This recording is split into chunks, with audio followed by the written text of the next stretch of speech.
Chapter 171. Impossible. This was the first reaction of the nobles. Oh no. This was their next thought. The long period of peace at sea had numbed them. They had even forgotten that there was such a thing as pirates. There were no pirates in Stormwind before because they were too poor. There were not many ships that occasionally arrived at Stormwind City. That kind of wealth could not attract large-scale pirates. What else was left in Stormwind City? What could a dozen fishing boats, which were not much bigger than a sampan, bring? As for Sea King Duque's Pearl Fleet, it was escorted by Naga. It was like a hedgehog, and anyone who touched it would be stabbed. It was different now. Most of the nobles who fled from the Elven Forest to Stormwind City brought with them the wealth that their families had accumulated for thousands of years. In order to carry as much treasure as possible on the limited cabins, the brainless nobles even subconsciously ignored the existence of danger, and even the original navy on the ship were thrown off the ship. In order to escape from Stormwind City as soon as possible, they did not even wait for the slow civilian transport ships. Otherwise, they could at least use them as bait to delay the Bloodsail pirates. If this was on land, the nobles could more or less resist with their strong guards. Unfortunately, this was the sea.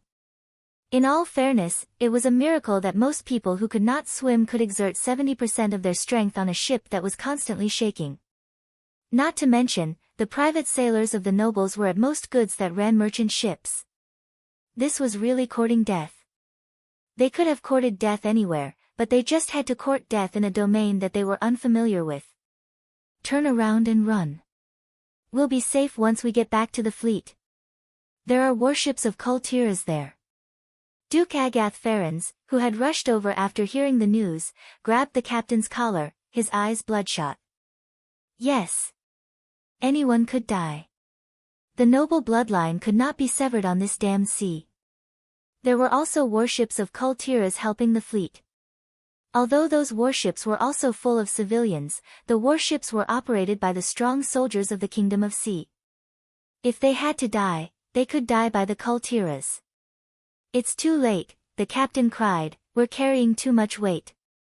We're already overloaded, we can't run fast. Turn around and run. Throw away the things. Throw away the heaviest gold. Only by staying alive could the clan continue. What's the use of gold if I'm dead?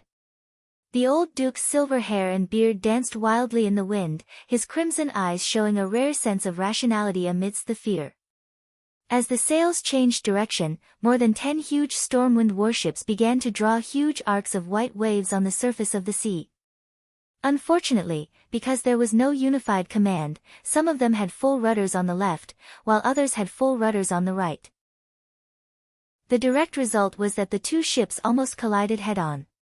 Both sides were flustered and managed to avoid the worst situation of the bow collision at the last moment. Even so, the collision of the sides and the decorations on the sides of the two ships that brushed past each other scared the wits out of them. For a time, the scene was extremely chaotic. Trash! In the distant flagship of the Bloodsail pirates, a voice rang out. Brigadier General Lester Zank flashed a contemptuous smile, but when he saw the nobles starting to let their men drop a large number of heavy boxes to lighten the ship's load, he had a bad feeling. When he saw the golden light emitting from a box that disintegrated in mid-air, his bad premonition was confirmed. Lester could not help but curse, gold. It's all King gold. You bunch of noble scum think you can run away just by throwing away the weights? Idiot, I don't want the ransom. I'll spend 3 days and 3 nights roasting the guy who came up with this rotten idea into charcoal. Lester almost fell into madness from anger. This was the King Deep Sea. Precious metals thrown into the sea could only sink to unreachable depths or become food for the fishes. How am I supposed to fish them out? Fire! Fire the bow cannon! Lester yelled at the top of his lungs. The first mate was dumbfounded. Brigadier General Zank, we haven't entered the effective firing range yet. If we just use the bow cannon. Idiot, do you still expect that bunch of lousy land nobles to fight us in a gorgeous naval battle like Kultiras? I'm going to destroy their stupid idea of escaping. As the command flag fell, a dozen or so unglamorous parabolas set up a battle bridge in the faint light of dawn and began to erode the little courage of the nobles. The cannonballs, which were not intended to hit, landed near the noble fleet with ridiculously poor crosshairs, stirring up a huge column of water and creating a faint rainbow that surrounded the noble warships. From the nobles' point of view, this was already an overwhelming bombardment that was like a torrential rain. Then, something called probability theory, which was actually called metaphysics, came into play in the dark. In this era, the hit rate of long-range bombardment was extremely low. Unless it was within 100 meters, which was called close-range combat, the hit rate was mostly less than 1%. To be able to fire a cannon within a radius of 100 meters under the interference of a series of problems such as the strong wind, the trembling of the ship itself due to waves and other bombardment, and the maintenance of the barrel itself was already a godly gunner. To be able to hit a target with one shot was simply a legend. But one guy really did it. From afar, a curved cannon from the bow of a ship 800 meters away blasted directly into the armory of a noble's warship, causing a brilliant chain of explosions. When the warship exploded, the flames that soared into the sky, the wood shavings that were blown away and kept spinning in the air, as well as a large number of human limbs. Everything was like a horrifying oil painting from hell, deeply imprinted on the retinas of the nobles. In less than a minute, as many as 7 noble warships stopped their ships and raised their white flags high up. More blood-sail pirate ships, which had been designed for extreme speed, rushed into the nobles' fleet and immediately launched a close-range bombardment against the nobles' private sailors who attempted to resist. Bang, bang, bang, the well-trained blood-sail pirate ships fired continuously from bow to stern, teaching the nobles' private soldiers a good lesson on what a naval battle was. Of course, the nobles' private soldiers retaliated with cannons. It was a laughable salvo. Lester, who was watching the battle from afar, was stunned.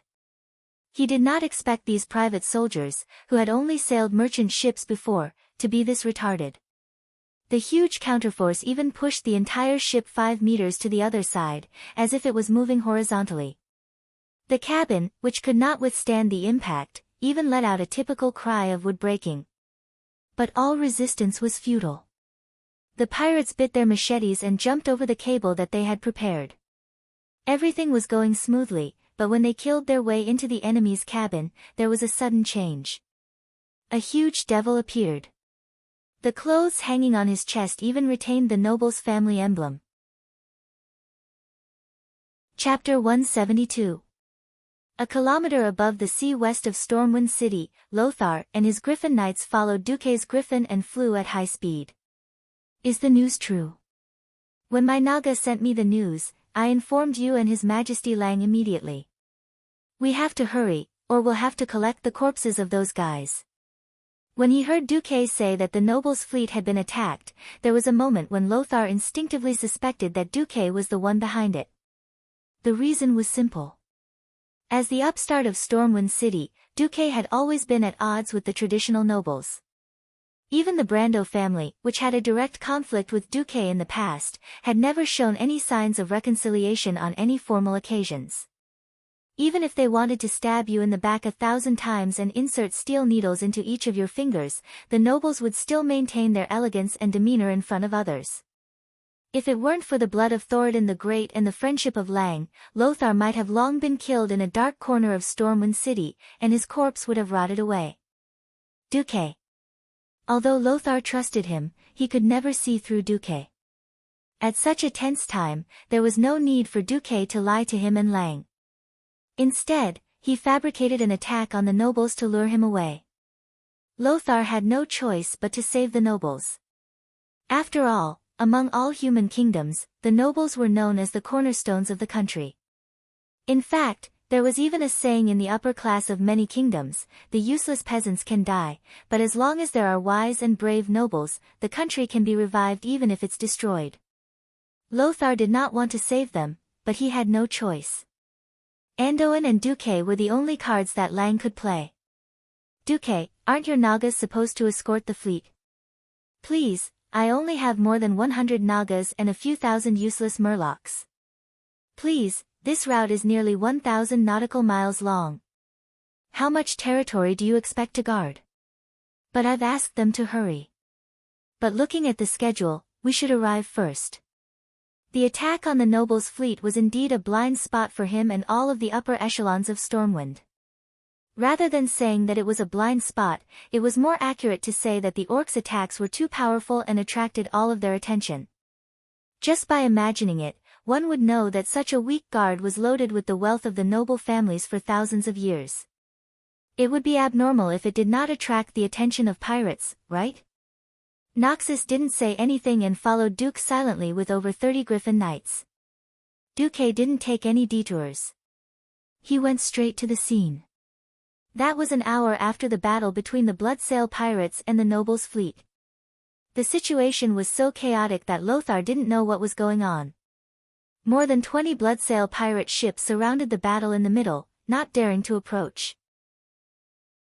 In the battle, almost every 2 Bloodsail pirate ships sandwiched a Stormwind warship, initiating a white soldier battle.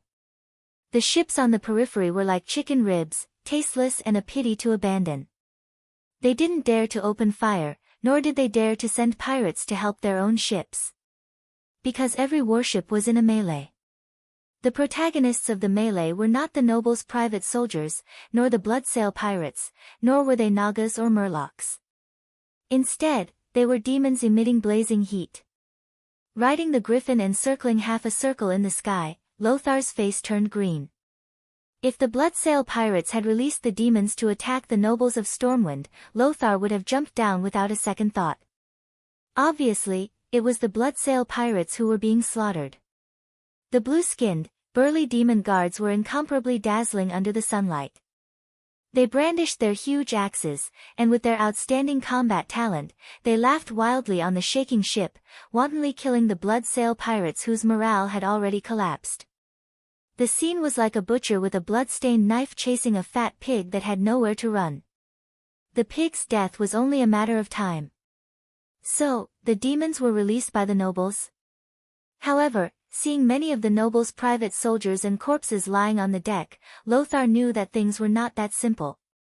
At this moment, Duque could not help but sneer in his heart. That's right. He was the one who orchestrated this whole situation. He spent a full 3 months asking Makarov to secretly collect the opinions of the nobles in Stormwind and verify them one by one. After obtaining a large amount of evidence of the nobles' crimes, he made a death list.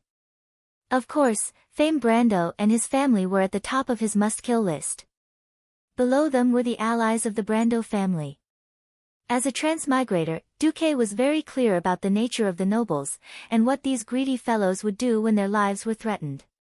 Duque had waited for this day for a long time. After the dark portal opened, he had long ago contacted the Bloodsail pirates in the south of Stranglethorn Vale through secret means.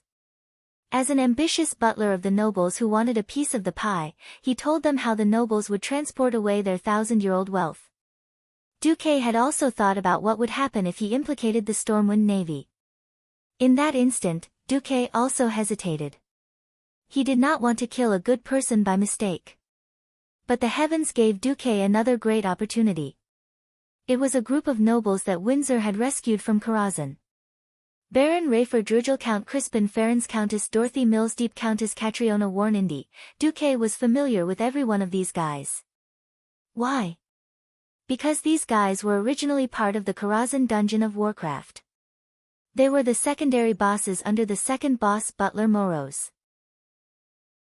From what Duque knew, these guys were already undead when he saw them.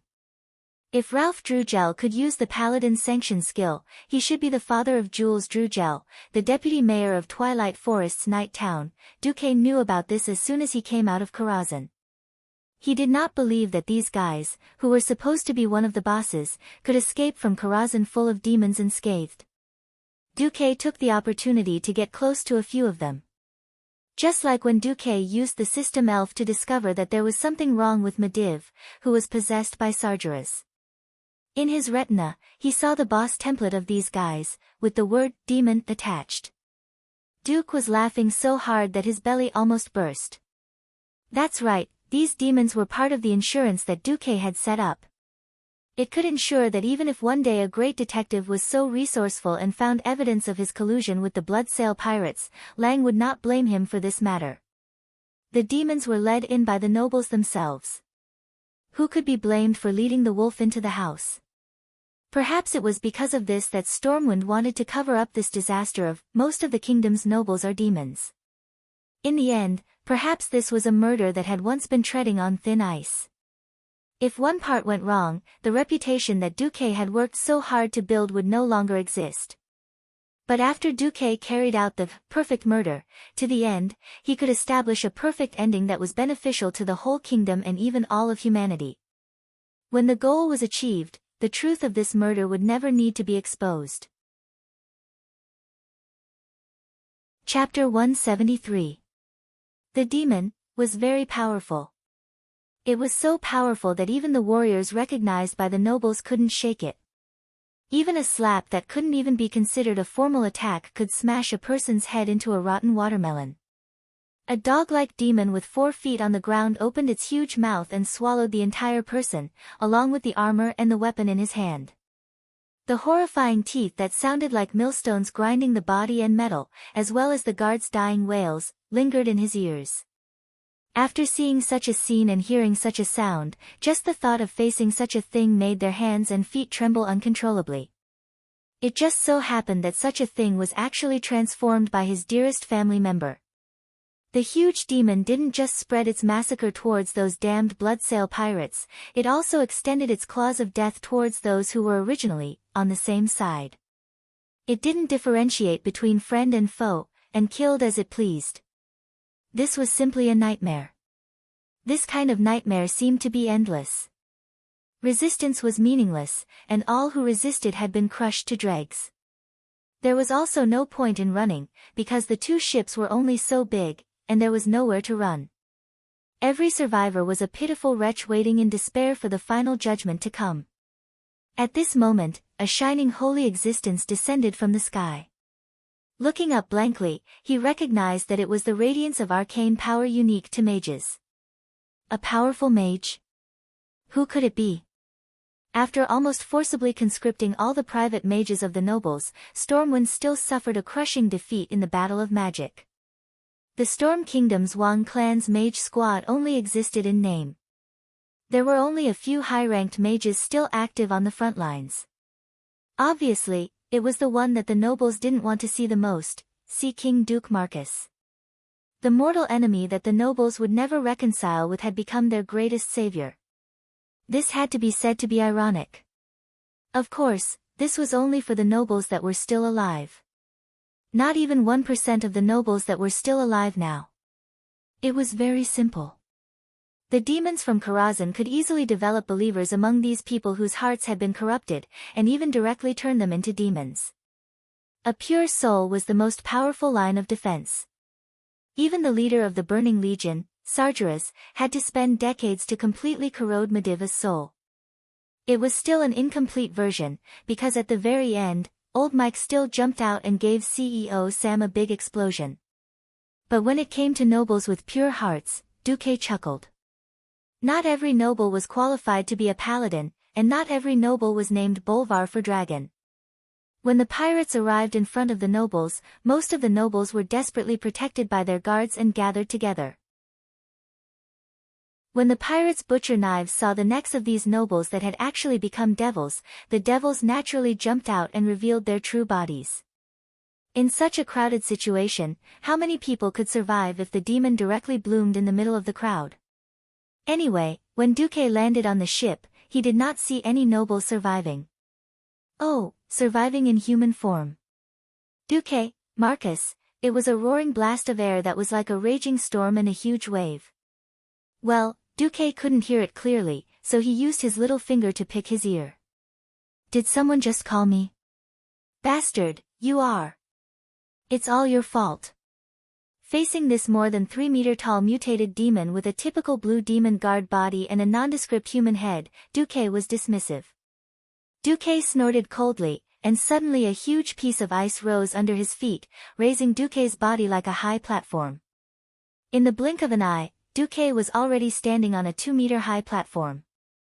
This way, he could look down on the demon. "Ah, sorry, you're too short, I didn't see."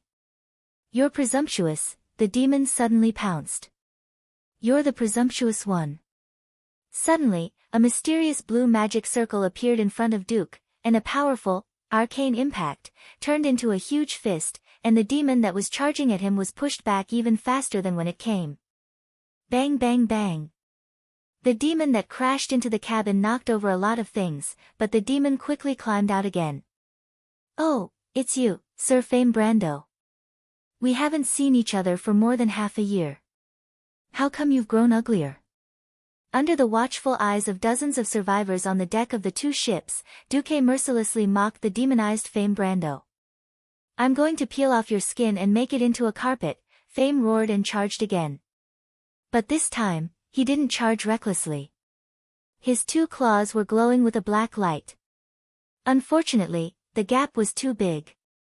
Fame Brando, who had been driven out of the Storm Royal Magic Academy by Duque, had also missed the Dalajan recruitment last year. As a result, before becoming a demon, Sir Brando was still at the level of a magic apprentice. Demons were also divided into different levels. The more powerful an existence was, the more powerful it would be after it became a demon. How strong could a guy like Fam, who had wasted half a year, be? Putting aside the fact that Duque was already a sky mage, even if Duque was still an earth mage, he could still easily beat him up. 12 hands of magic appeared and shot out arcane missiles.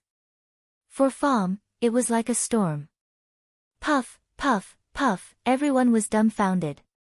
In their eyes, that unparalleled, terrifying demon was nothing but a punching bag in Duque's hands. Every arcane missile could easily blast a muscle on Brando's arm or thigh into pieces. The number of bullets that flew past Brando's body was the same number of holes or gaps that appeared on his body.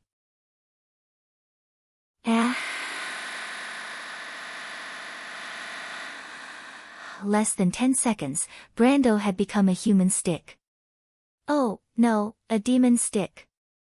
His limbs were all broken, and there were terrifying holes the size of a human's fist on his body. Every hole was spewing out bluish-purple demon blood. Even so, Brando was still alive. Rolling on the ground in pain, wriggling his wounded body like a worm, Fame Brando could not stop laughing. "Ha ha ha. Duque. In the end, you're just as dirty as me. What saint who saved the world? What hero who fought against the orcs? Aren't you just like me, filled with vengeance and hatred? Ha ha ha ha. I despise hypocrites like you the most. I know you won't let me go, so I'll wait for you in hell. Ha ha ha ha." Suddenly, a huge ice coffin wrapped around Brando, ending this demon's life. Looking at the burning warships in the distance, Duque muttered to himself, "I just killed a demon, but this demon happened to be called Fame Brando." Chapter 174. Surprisingly, Duque didn't feel anything when he killed Fame Brando. If it was when he had just transmigrated, perhaps Duque would have been shocked, or he would have found it very satisfying. But now, he only felt as if a symbol of the past had been erased, and he had just ended a part of the past. After the flying hand of magic killed the 4 demons that had been transformed from nobles in the lower cabin, everything quieted down. But the cold aura that lingered around Duque was obviously just the ice barrier that mages often used, but the coldness that seemed to be able to completely freeze people's souls clearly told every survivor who was in charge here. At this moment, Duque was God. A god who dominated the nearly 100 survivors on the 2 ships. Although the Bloodsail pirates who attacked the nobles' fleet were frightened, the nobles weren't much better. They had long known that Duque had a grudge against the Brando family, and this matter had become a topic of conversation among the nobles and servants during their leisure time.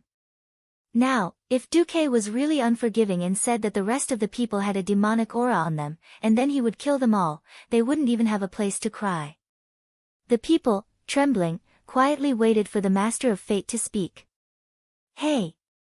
Bloodsail, all of you surrender, or die." What a joke! Facing the demon just now, the Bloodsail pirates had already felt that sense of despair and helplessness. Now they were facing Pharaoh, who could easily deal with that demon. When Duque's cold voice came out, the Bloodsail pirates instead felt as if they had been granted amnesty, and they all threw down the weapons in their hands. Duque glanced at them coldly. Who's the leader here? Following the gaze of a pirate, Duque easily found a strong pirate covered in blood. The pirate in white with a red headscarf braced himself and stood up. Sir, what are your orders? Raise the white flag. After I finish dealing with the other pirates, you drive your ship away. If you want to escape, it doesn't matter, my merman will be here soon, and... Duque gently raised his right hand. As usual, he used Calm Mind and Flame Blast to easily blast a small lifeboat that was trying to escape into the sky. Boom! It was a water column that was more than 10 meters tall. The berserk fireball not only blasted the entire sampan and the pirates on it into mincemeat, the scorching high temperature even caused large clouds of steam to ripple out, scorching the few pirates standing at the side of the ship more than 10 meters away. Silence. Silence. Deathly silence. Such an exaggerated instantaneous spell made these mortals forget to breathe. No, it wasn't forgetting. It was the kind of feeling that before Duque nodded, she had lost the courage to even breathe. Duque smiled faintly. Trust me, the outcome of running away is definitely worse than this. That was just a demon, no.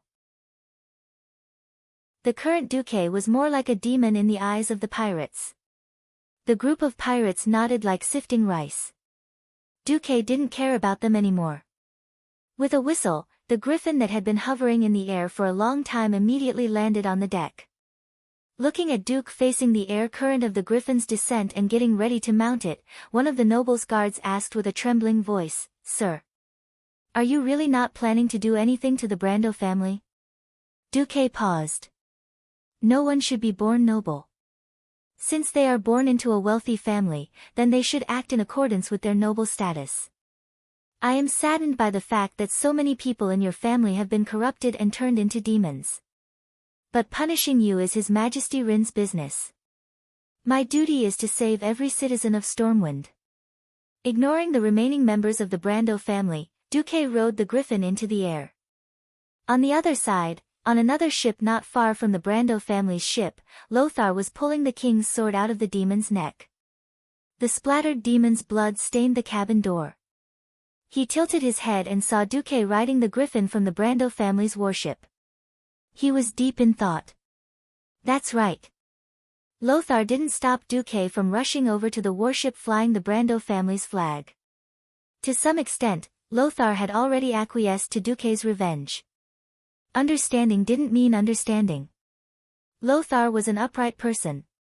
If Duque started a massacre for personal revenge, Lothar might not say anything, but it would undoubtedly lower his evaluation of Duque in his heart. Seeing that there were still a large number of human figures on the two ships, Lothar secretly breathed a sigh of relief. At least Duque didn't start a massacre, so everything was within a reasonable range. As for what Duque did on the ship, everything would be clear when he returned. Duque immediately pounced on the second group of warships. After coming out of Karazhan, Duque always had a question: how strong was he? It was a very mysterious question. In terms of the quality of his mana, he was still within the range of sky mages. He could mobilize the elemental power within a considerable range. According to the results of his scan of Old Norton, he knew very well that his strength had long surpassed that of ordinary sky mages. In terms of the total amount of mana, Duque, who had inherited the arcane fire circuit from the High Elf Sun King and part of the inheritance from Medivh, had about 10 times more mana than a sky mage of the same level. That didn't mean that his strength was 10 times greater. With the help of the system elf, Duque, who could achieve multiple spells without any hindrance, could match the entire Storm King family's team of mages alone. In the process of mobilizing the elements in the surrounding atmosphere, he could cast more spells that were far beyond his strength. Hence, when he faced Count Christian Ferens, who should also be a boss, he really didn't feel any pressure. Solo. That was Duque's dream before he transmigrated. Now, it had been realized by Duque without any difficulty. In the face of a full-scale magic attack from the sky and the ground, Count Ferenc, who had transformed into a huge doomguard with blood-red wings, was completely one-sided. An arcane impact that turned into a huge fist punched the Count into the air, and then there was a continuous and accurate magic bombardment. Even though the demonized Count was only 1 meter above the deck, the terrible magic attack didn't hit the deck at all. In just 3 seconds, the demonized Count Christian Ferenc was killed. Duque cleared the demons on the noble's warship at a very terrifying speed and subdued the bloodsail pirates on it. When the Naga priestess Vara arrived half an hour later, everything was a foregone conclusion. Not only the bloodsail pirates who were entangled in hand-to-hand combat, but even the warship that was trying to escape could not escape Duque's pursuit. An hour and a half later, the bloodsail pirates that attacked the noble were completely annihilated, and the commander of the bloodsail pirates, Brigadier General Lester Zank, was killed by Duque. All the ships were taken back by Stormwind. Chapter 175. On this day in August, fear and uneasiness lingered on the entire retreating fleet. The news that the noble's warships had been attacked by the bloodsail pirates had been spread to the entire fleet through the Griffin Knights. Kurtiras, Commodore Cook, who was experienced in naval battles, had originally decided to let the entire fleet return. However, the messengers sent by Lothar insisted that Anduin and Duque could deal with the enemy's fleet, and that the Murlocs led by Naga had already rushed over. After some hesitation, Cook decided to maintain 3/4 of the sail, and deliberately split the fleet into 2. The fleet of Kurtiras, which had a certain amount of combat power, would lead the way, while the transport ships at the back would still have a chance to escape if they saw that something was wrong. 3 hours later, a large number of bloodsail pirates appeared on the horizon. The strange scarlet almost made the lookouts subconsciously ring the alarm bells. In fact, a young lookout really did so. However, Kurtiras, who had foreseen the danger, arranged for double the number of lookouts, and another more experienced lookout stopped the young man. "Wait! Look at the flag on it." After seeing it clearly, all the lookouts were dumbfounded. "Captain, I suggest that you come and see this." Yes, it was indeed the warships of the bloodsail pirates. The navy of Kurtiras, who were of the same lineage, would recognize those ships even if they were reduced to ashes. In order to maintain the flexibility of the ship in all winds, it had a single horizontal sail and 3 triangular sails. The ship's sides were specially raised for boarding battles, and a removable wooden outer deck was installed for cannonade battles. Everything was clearly telling the navy of Kurtiras that this was indeed an old adversary. However, the Golden Lion flag of Stormwind hanging on the main mast was telling the world that this was already the property of Stormwind. The eyes of the navy of Kurtiras were burning with passion. Before becoming the bloodsail pirates, the leader of the bloodsail pirates, Duke Fairville, had spent a lot of money to build the best warships in the whole of Kurtiras. In terms of quality alone, it was even above the main fleet of Admiral Dalen Proudmoore. The only difference was that the total number of ships that Duke Fairville had taken away was relatively small. There were only 12 large merchant ships and 24 warships. After modification and upgrading, these 36 ships were definitely the main force of the bloodsail pirates. Now that a total of 12 battleships had been taken away by the Stormwind, it would be strange if the people of Kurtiras were not envious. If they didn't know that Stormwind Kingdom was about to fall, they would have suspected that Stormwind Kingdom was going to threaten their position as the overlord of the sea. Not only that, but the standard of the newly built small warships was also quite good. In addition to the ships that the nobles had taken away, what appeared in front of the people of Kurtiras was a huge fleet composed of 70 warships of various sizes. If it weren't for the fact that they could see through the binoculars that the Naga and the Murlocs were escorting the bloodsail pirates to do their work, the people of Kurtiras might have gone mad with jealousy. Brigadier General Cook put down his binoculars and muttered to himself, "Damn it, if we didn't have a stronger green skin to deal with, I would definitely suggest the General suppress Stormwind when I get back." On Poseidon, Van Cleef leaned against the porthole and stared at the strange fleet that was sailing in the opposite direction from the south of the fleet. The distance between the two sides was so close that he could even see the despair and dejection on the faces of the nobles' private soldiers. That was definitely not the expression of joy after surviving a disaster. If he had to use a word to describe them, it would be, stray dogs. Excited blood pumped out of Van Cleef's heart and ignited his entire body. He felt his body and soul burning. The nobles are finished. Those arrogant and arrogant nobles are finished. This voice was so clear and real that Van Cleef almost couldn't control himself. No matter how Duque did it, when the rotten flesh was cut off, even if Stormwind City fell, Stormwind would usher in a new life. Unknowingly, Edwin Van Cleef's heart was filled with the light of Duque. It was a fanaticism that made him offer everything of himself, including his loyalty, his life, his soul, and even his most beloved daughter, Vanessa. Late at night, Van Cleef couldn't calm down for a long time. Of course, he wasn't the only one who couldn't calm down. King Lang read the report 3 times, but after reading it, he was still stunned for a full minute and couldn't speak. This report was too shocking. It wasn't just him, all the high-ranking nobles in Stormwind City were silent. Among the evacuated nobles, 1/10 of them were demons. When the Bloodsail pirates launched their attack, the demons who revealed their true forms caused the largest death of nobles since the founding of Stormwind. Of the 387 titled nobles, only 32 survived, and all of them were injured. 7 families were forever exterminated, and the remaining 13 families were also sparsely populated. Half of the surviving nobles were minors. Most of them were seriously frightened.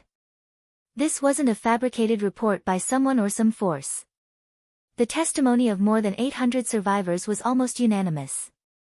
These survivors included several extremely devout priests. It wasn't just them, the testimony of the Bloodsail pirates' prisoners was similar. Lang closed his eyes in pain.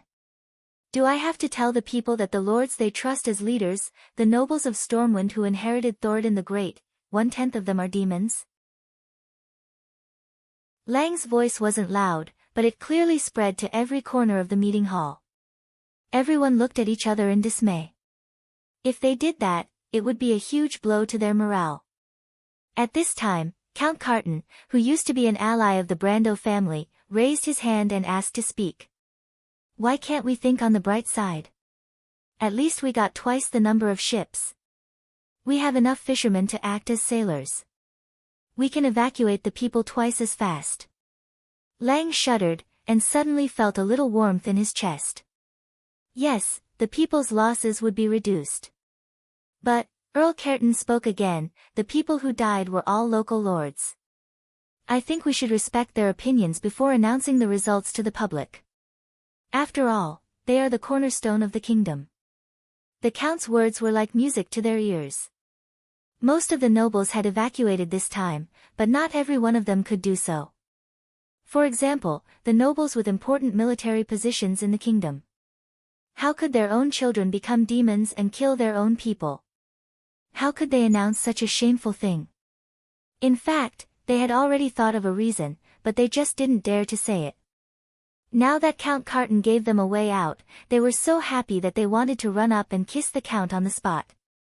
Oh, they really had to rely on their own people at the critical moment. Chapter 176. They did not know who was the instigator of this incident.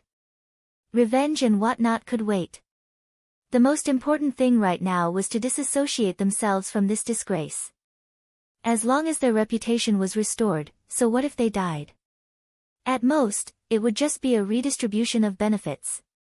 If their reputation was preserved, even if this ship named Lang Rin sank, they would have an excuse to seek refuge with the other human kingdoms in the north. After a short discussion, Marquis Daminan braced himself and stepped forward.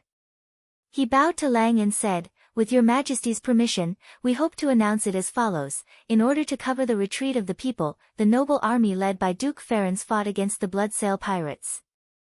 When they gained the upper hand, the nobles who had been secretly turned into demons by the Bloodsail pirates suddenly counterattacked, causing the fleet to be routed. At this time, the brave and fearless Sir Lothar and Earl Marcus arrived on their griffins and cooperated with the remnants of the noble army to annihilate the Bloodsail pirates' sank fleet. Despicable. Shameless. At this moment, Lothar's lungs almost exploded with anger. It was clearly you bunch of nobles who despicably robbed the warships of the Stormwind Navy.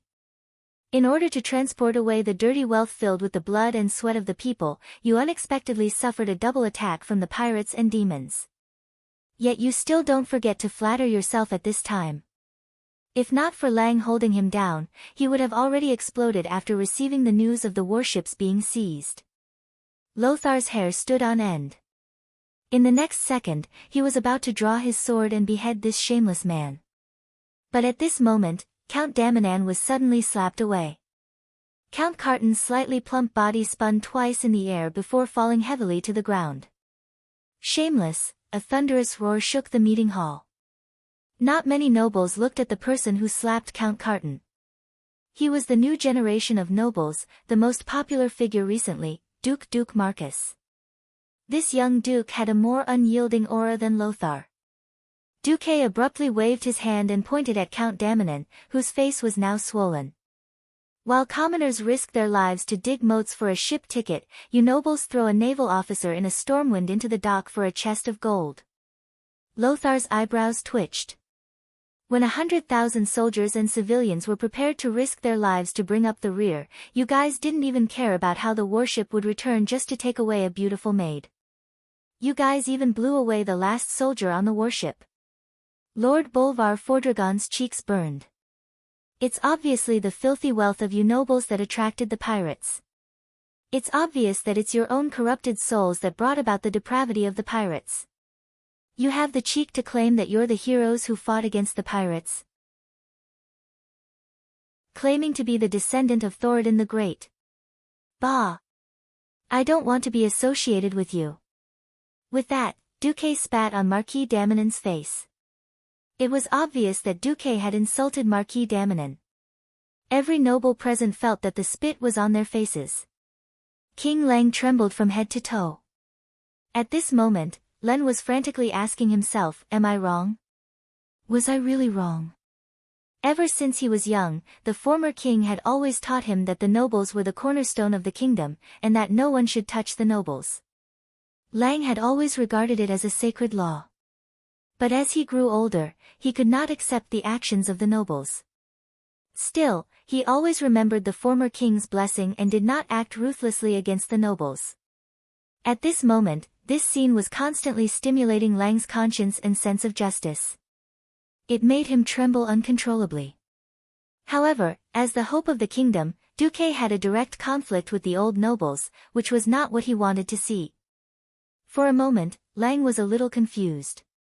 On the other side, the nobles were in an uproar. Duque was a hothead. Why did he have to be so stupid? Why did he have to act up at this time? Shouldn't the nobles have discussed all the conditions behind the scenes, and only when the negotiations failed would they have no choice but to stand on their respective sides and fight? Flipping out at the slightest disagreement.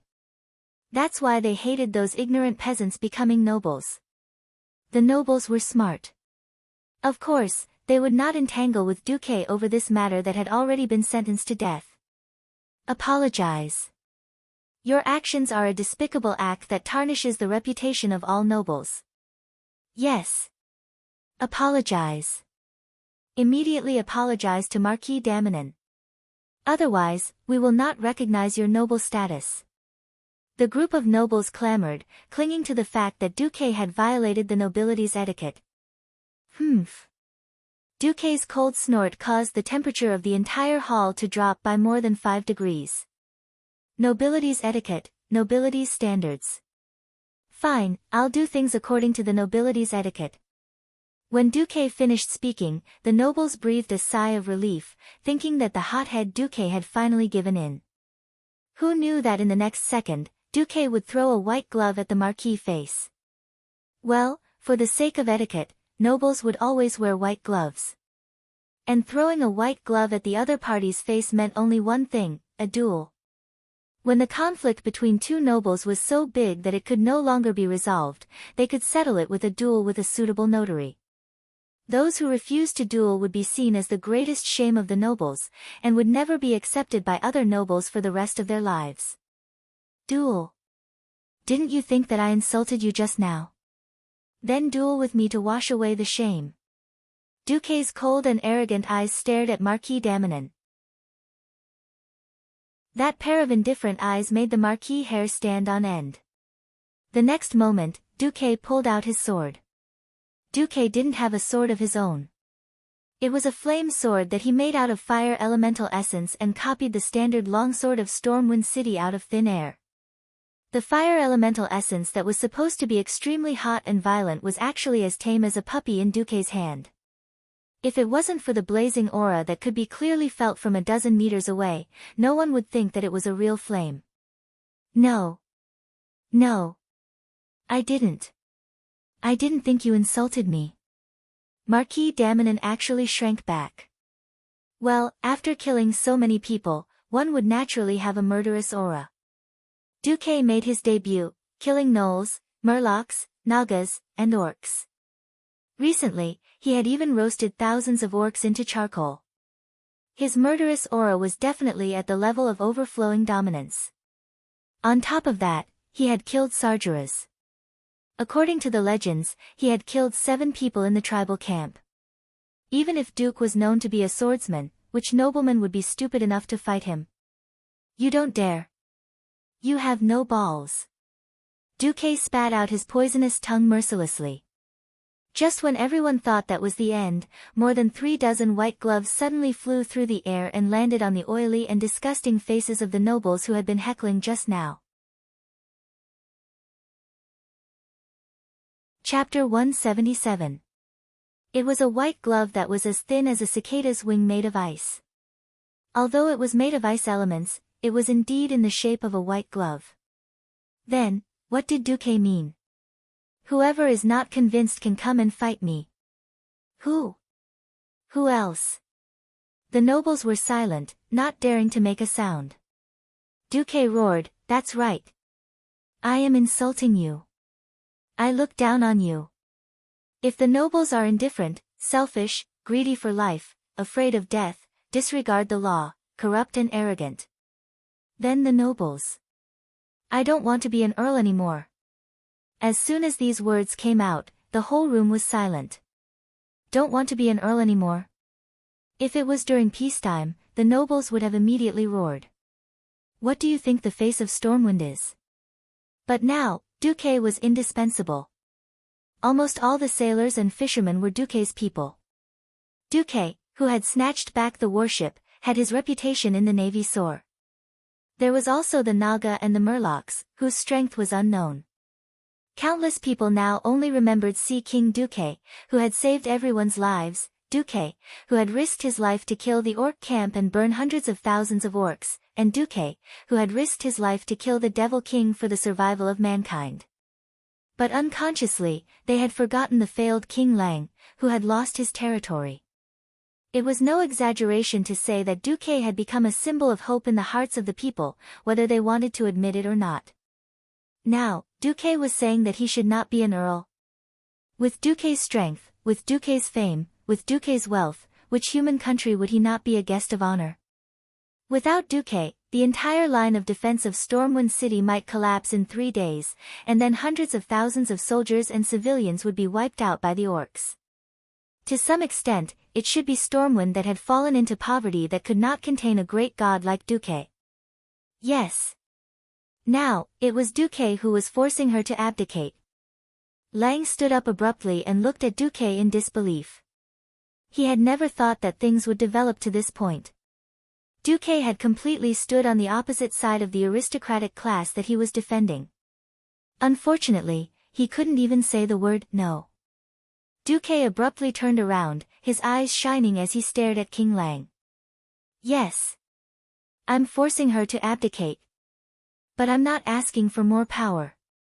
I'm just forcing your majesty to wake up. Proudly stepping forward, Duque puffed out his chest and sucked in his stomach. I've never been born noble.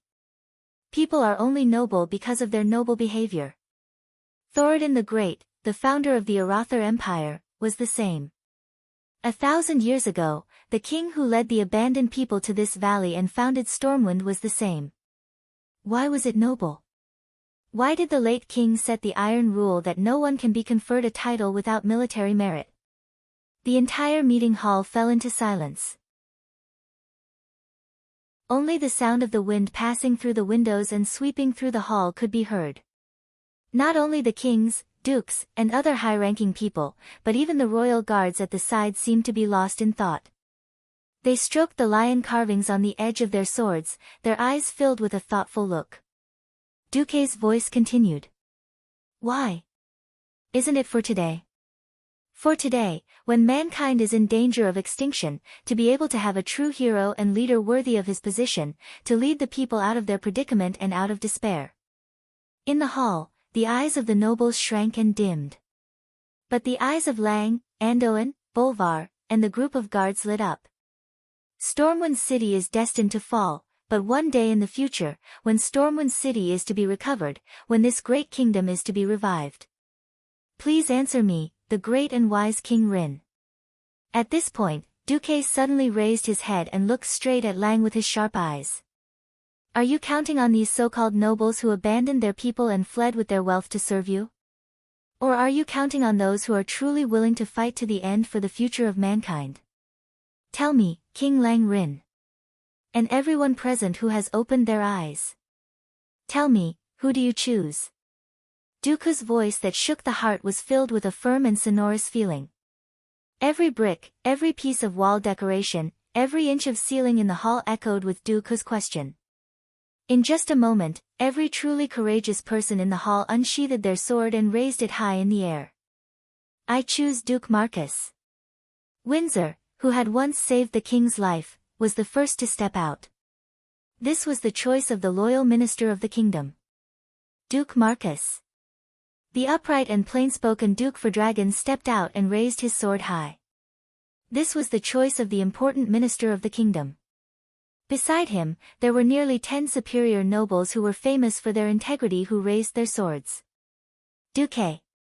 The Lion of Azeroth, the king's childhood friend, and the most loyal and courageous Sir Lothar also raised his sword high and made his most important choice.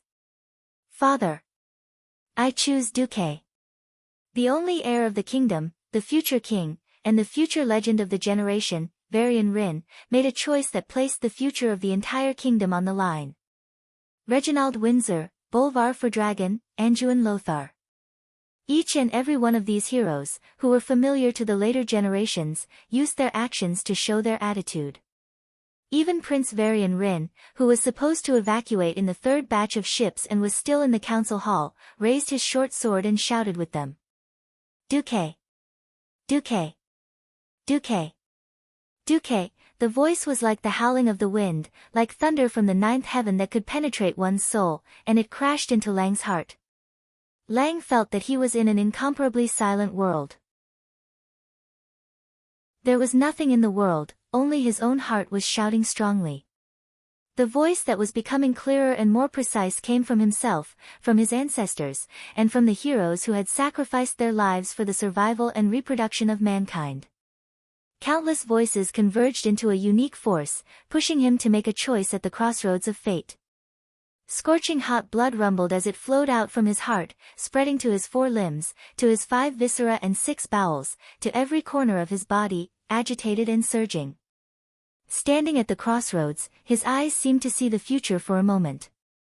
To the left, he seemed to see the Stormwind, who trusted the corrupt nobles, completely destroyed in the flames.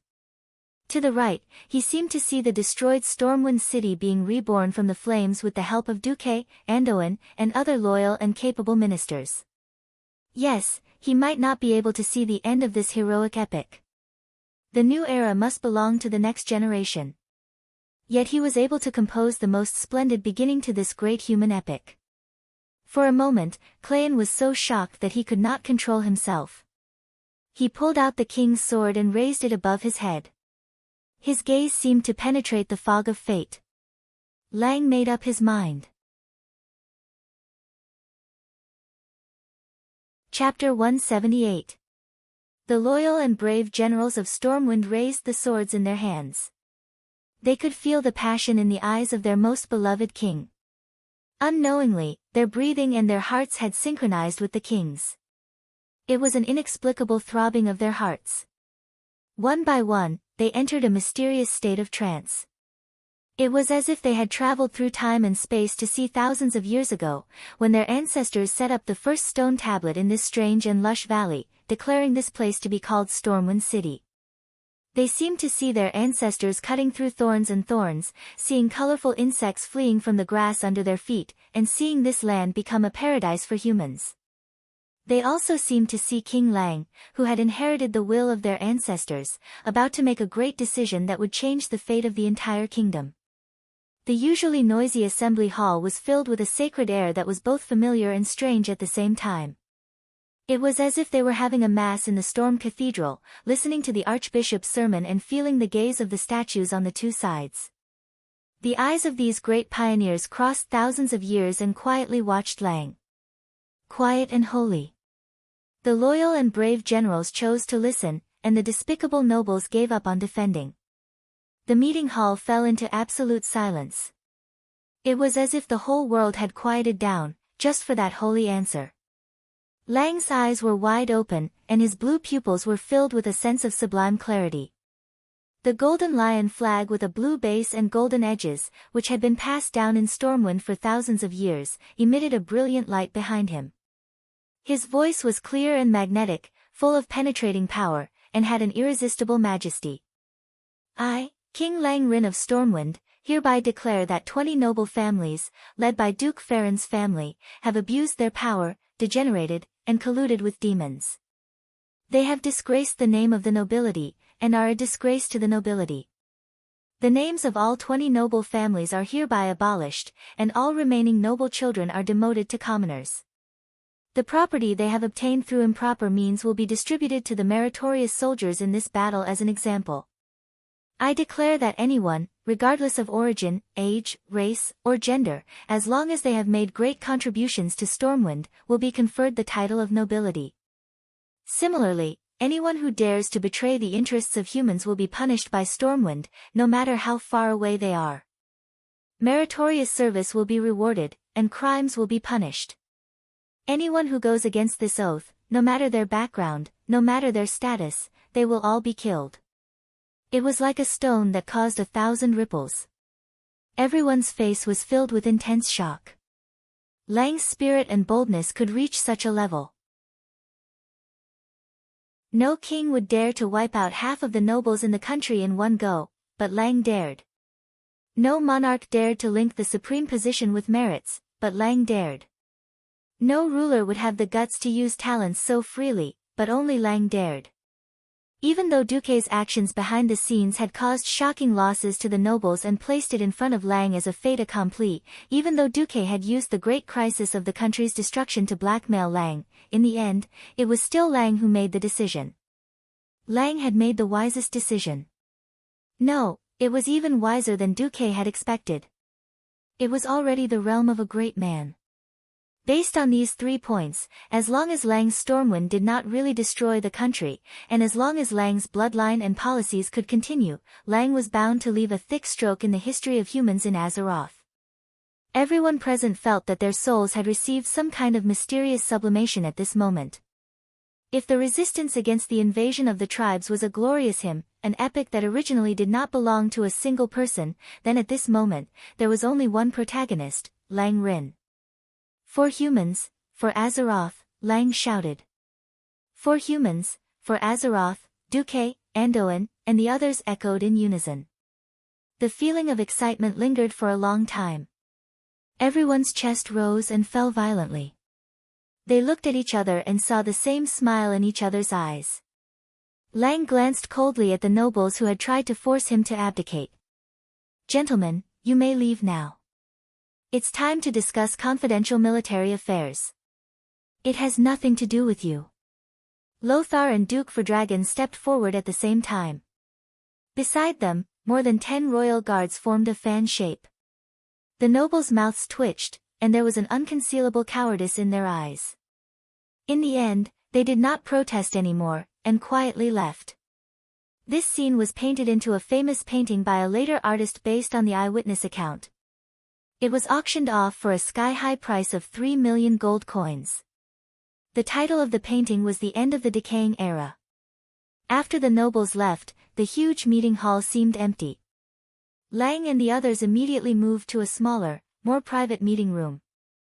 Including the guards, there were no more than 20 people in the meeting room. But these people would become the core of Stormwind's power. If Stormwind could survive, Bolvar was firmly on Duque's side just now. But now, he was the first to speak up. "Oh, my wise Archmage Marcus. Although I would like to thank you for helping the kingdom get more than 50 ships, I can't take it anymore. When you and Lothar went to save the situation, the kingdom lost nearly 3,000 elite soldiers. This is the total number of those who died and could no longer go to the battlefield." Everyone's expression was ugly. The kingdom could not afford to train a qualified soldier for too long. Even if the speed of transporting soldiers and civilians could be nearly doubled, the current situation was that the line of defense would likely collapse before that. Lang walked over and put one hand on Duque's shoulder. He looked calmly into Duque's eyes. "I will not regard what you just did as an attempt to force me to abdicate. Stormwind has been sick for a long time. You just gave me the determination to cut off this rotten flesh. But the kingdom's new life still depends on the efforts of the younger generation. I think that since you gave me so many perfect answers before, you won't disappoint me this time, right?" If Duque could so perfectly force the aristocrats to leave, but was unable to come up with anything useful in the following military conference, and was cheated by Stormwind, that would be a real joke. But Duque was Duque. A miraculous person who would never disappoint his supporters. Duque smiled lightly. "Of course you won't be disappointed, Your Majesty. First, please allow me to introduce you to an important guest. Please, my follower, Aitana, and the guest she has brought." Lang nodded with an indifferent smile. The door of the meeting room opened.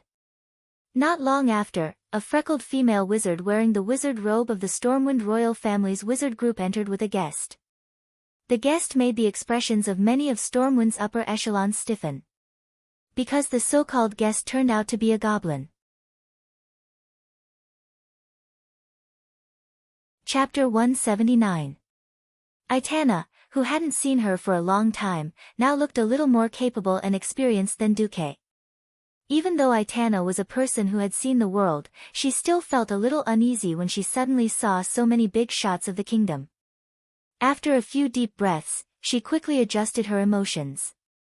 "Your Majesty, Your Excellencies, I am the follower of Earl Duke Marcus, Aitana. Please allow me to introduce you to Mr. Sherlock Belfort, a goblin engineering merchant from Stranglethorn Valley." "Greetings, Your Majesty." "Greetings, Your Excellencies." Goblin Sherlock gave a very standard aristocratic salute. Although his movements were very standard, none of the kingdom's higher-ups present knew how to face this goblin, the infamous goblin. Unlike the goblins in the novels that Duque had read before he traveled to this world, the goblins were generally dirty, despicable, low IQ, and amazingly fertile. They harmed humans all year round. Although the goblins in the world of Azeroth were also humanoid creatures, they had green skin that was no different from orcs, were only slightly taller than a human's knee, had thin, matchstick-like limbs, and had a pointed head and large eyes. How to put it? Some of their inferior qualities were 100% inherited, such as harming humans. But overall, the goblins in Azeroth loved money more, were good at all kinds of technological inventions, and were better at running businesses. The goblins had set up many companies, which were similar to the structure of real companies before Duque traveled to this world. However, these so-called companies were also more vampire-like, such as the notorious Venture Capital Corporation. There was a joke that reflected the reputation of the Venture Capital Corporation. "Very well, Venture Capital Corporation, please join our company. We have investments in every corner of Azeroth." Someone asked, "What's the price?" "Venture Capital Corporation, we're being hunted by the whole world." Someone was speechless. The actions of the goblins were absolutely abhorrent. Many night elf druids would kill every goblin they saw, and if they saw two, they would kill a pair. Seeing the appearance of the goblin merchant, Noxus pointed at his head at Duque without hesitation. What he meant was, "Are you crazy?" They were actually working with gnomes. Duque smiled and ignored Lothar. He slightly changed the classic sentence from Das Kapital, "Hey, Sherlock, I heard that if there is a 20% profit, the goblins will be restless. If there is a 50% profit, the goblins will dare to take risks. If there is a 100% profit, the goblins will dare to take the risk of being hanged. If there is a 300% profit, the goblins will dare to trample all the laws of the world." "Is it true?" Sherlock screamed on the spot. Slander. This was definitely slander. "We goblins are of noble character. If I give you 5 million Arather gold coins to bring me the head of the tribal chief, Blackhand," Sherlock's small eyes. Perhaps it was an illusion, but they seemed to have widened 10 times in an instant. Sherlock's sharp voice instantly became incomparably sonorous and powerful, resolute and courageous. "I promise to complete the mission." At the same time, Sherlock had already rushed over recklessly and extended his right hand towards Duke, rubbing his index and middle fingers continuously. But in the next second, he felt that Duque was joking. "Your Excellency Sea King, are you playing with me?" "No, I am just proving to His Majesty the Storm King that you have supreme courage in the face of money." Be it Lang, Andoin or Bolvar, they all looked as if they were having a hard time holding back their laughter. "You." Sherlock still wanted to flip out. Duque's words were like a bucket of cold water poured over Sherlock's head. "Don't think that I don't know the strength of your so-called suicide squad. It might be possible for you to kill a tribe chief of 10. Great chief. Humph.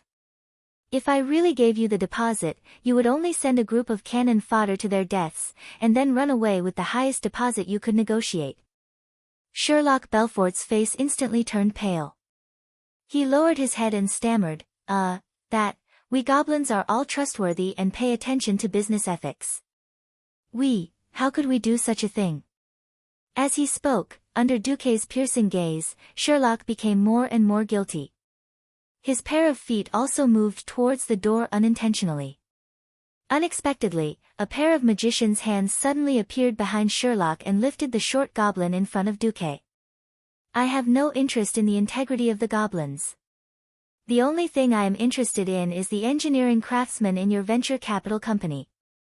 "What do you want?" "Has Aitana already told you?" His life was in the hands of this terrifying mage. Sherlock nodded his head like an aggrieved little wife. "All right, I want to add another condition. If everything explodes before it is thrown out, for every person on our side that is injured, I will take the life of one of your relatives, cut off one of your fingers, and deduct 100 boxes of money." Sherlock was indifferent to the previous conditions, but when Duque said 100 boxes of money for each damaged item, Sherlock suddenly made a sound like a pig being slaughtered. He bared his fangs and brandished his claws. "No goblin will accept such conditions. Don't even think about it." Duque sneered. "What if I increase the price by 10% and double the quantity, 30% higher?" Sherlock immediately calmed down and bargained. "Nonsense, don't think I don't know what you are using. Heavy rock, could be made into, high explosive, iron ingot, and, silk, and it would be done. With such low cost, you still dare to charge me 30% more?" Sherlock was dumbfounded. Then, like a general who had defeated a general, he finally nodded. "All right, 10% is 10%. Just like that, Sherlock retreated with a long face. Aitana was very nervous and hurriedly apologized. "I didn't know, so those things will explode before they are thrown out." Duque rubbed his eyebrows and thought to himself, "Damn, gnome projects are unreliable, goblin projects always explode. If I didn't know this, then I would have played the game for nothing. You are not in this field. It's not your fault." After comforting Aitana, Duque finally turned to Lang and explained, "Didn't you say that you have tens of thousands of militia but don't know how to use them? Weren't you guys worried about how to evacuate the last of the defenders? I will solve all of these problems for you all at once. Not only that, I will also throw in a big gift package." "What gift package?" Lang was stunned. Duque smiled mysteriously. "Now that I say it, it no longer feels mysterious. Chapter 180. For 2 days in a row, the east and north walls of Stormwind City were filled with battle cries. However, the people of Stormwind City would never have thought that such a terrifying battle was just a test by the Horde. Yes. It was just a test. During the absence of Duque and Anduin, Bolvar was in charge of the defense. Although he knew that the Horde was only sending 1,000 men to test the waters, Bolvar had no choice but to fight with all his might. The difference in individual combat power was too obvious. There were moats, barbicans, city walls, arrow towers, and towering hills equipped with catapults. Such a three-dimensional defense system only erased the disadvantage that the humans had when fighting against the orcs in terms of individual combat. The battle was still very difficult. The 5-meter-tall city wall was still too short for the tall and strong orcs, who were unreasonably strong in terms of athleticism. Orgrim gave Blackhand a stupid idea, but it was also the most effective one, and Bolvar was at a loss of what to do. Fill the river when you see it, build a slope when you see it. The laborers who were dwarves in the eyes of the Horde's warriors but were burly men in the eyes of the humans carried a large number of rocks and braved the deadly rain of javelins to throw the rocks into the moat before turning around and leaving. The process repeated. In just a day, the urgently dug moat was filled by nearly a third. Duke Bolvar could not imagine how tragic the situation would be when the humans were forced to fight the green-skinned monsters in the streets after losing their geographical advantage. However, the greatest consolation was that Duque had returned. His strength alone was no less than half of the Wang family's team of mages. Are you really not going to do anything? Lothar asked Duque on top of an arrow tower. Duque shook his head. No, I'm not going to do anything. It's more beneficial for us. Why? Because our main opponent is the chief's deputy, Orgrim, and not the chief himself. Lothar recalled what Garona had said about the tribe's chiefs and well-known figures. He remembered that Orgrim's specialty was that he was wiser than the other orcs. He's a powerful orc warrior with the wisdom of a shaman's. Duque explained, if I had saved the situation from the start, Orgrim would have been able to identify the weak points in the defensive line faster. In fact, my final defensive position is not here. I still have to rely on you guys here. Lothar played with an iron lump with a wooden handle as long as a palm. Are you sure we can survive 10 days with this? Duque said with absolute certainty, I'm sure. All right, I believe you. The rumbling of tribal war drums could be heard from every corner of the city wall near the mountain range. Old Dem was a porter. Apart from his strength, he was practically useless. He, who was over 50 years old, joined the militia purely because he could get a ticket for his daughter and grandson to leave early by signing up for the militia. Lying on the battlements, Old Dem held onto a helmet that had been dented in when he descended. It was obviously taken from a dead man's head as he trembled and looked out. Beside him was his old neighbor Kana, a baker. Kana kept asking in a low voice, have we arrived? Have we arrived? Old Dem looked at the countless green figures surging towards the moat and felt his hair stand on end. Wait, not yet. Old Dem's heart trembled as he looked at the green giants with their terrifying faces and long fangs. At this moment, the kingdom's soldier in charge of supervising them suddenly shouted, Militia, get ready to throw that thing. Before I give the order, no one is allowed to open the lid below. Old Dem and Kana immediately tensed up. Calm down. Calm down. Wait for those damned greenskins to attack. Looking at the signal flag on the command tower behind the city wall, all the kingdom's soldiers shouted in unison the moment the red flag dropped. Now! Old Dem followed the steps he had taught them and hurriedly opened the lid below the wooden handle. Instantly, the sound of fireworks being ignited could be heard from the other end of the wooden handle. Most of the people were illiterate and did not know that it was a fuse. Throw it with all your might. The commanding officer's roar caused many people to slip up and directly throw these strange wooden sticks with metal pimples into the moat below. There were even some idiots who accidentally dropped the sticks onto the battlements. It was the soldiers in charge of supervising who were quick to react. They swung their arms around and threw the thing across the moat. A few seconds later, when the terrifying green dwarfs carried the boulders and ran to the moat, the green dwarfs suddenly stopped. Boom, boom, boom, a series of continuous explosions stunned both the humans and the orcs. This day, this moment, was worthy of commemoration. Because this was the first time in the history of Azeroth that a firearm had appeared. Even though it was an unreliable product of the goblins, the metal grenade was a killing weapon that would forever be recorded in the history books. What dodging? What resisting? In the face of such firearms that transcended the era, the struggles of the orc laborers seemed to be meaningless. The orc laborers could only watch as their comrades were annihilated. Boom, boom, boom. The continuous explosions were accompanied by the flying pieces of metal due to the explosion of the high explosives. This caused a terrible second injury to the laborers, who were only wearing thin clothes and even had their upper bodies bare. Even 10 meters away from the explosion range, some of the laborers had their throats slit by the flying shrapnel and died. The first batch of metal grenades not only took the lives of all the orc laborers by the riverbank in an instant, some of the grenades that fell into the water also exploded into the sky. In the face of such a terrifying and incomprehensible scene, the orc laborers began to waver. They abandoned their duties and forgot that there was a supervising team not far behind them. They threw down the rocks that should have fallen into the moat and turned to run. However, most of them did not run far before they were killed by the orc supervising team as if they were chopping vegetables. What is that? Orgrim cried out in shock. Let the second wave go. Great Chieftain Blackhand did not care.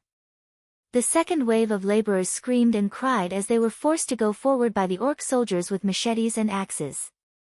However, the green formation once again collapsed after another batch of strange lumps of wood was suddenly thrown down from the city wall. The laborers broke down even earlier than their comrades who had died earlier. Almost as soon as the explosion sounded, the last batch of them started to run back. To escape the death that the supervising team brought upon them, they even waved the huge rocks in their hands in an attempt to resist. Of course, they were all cut down in pools of blood without exception. What the hell is that? Orgrim roared.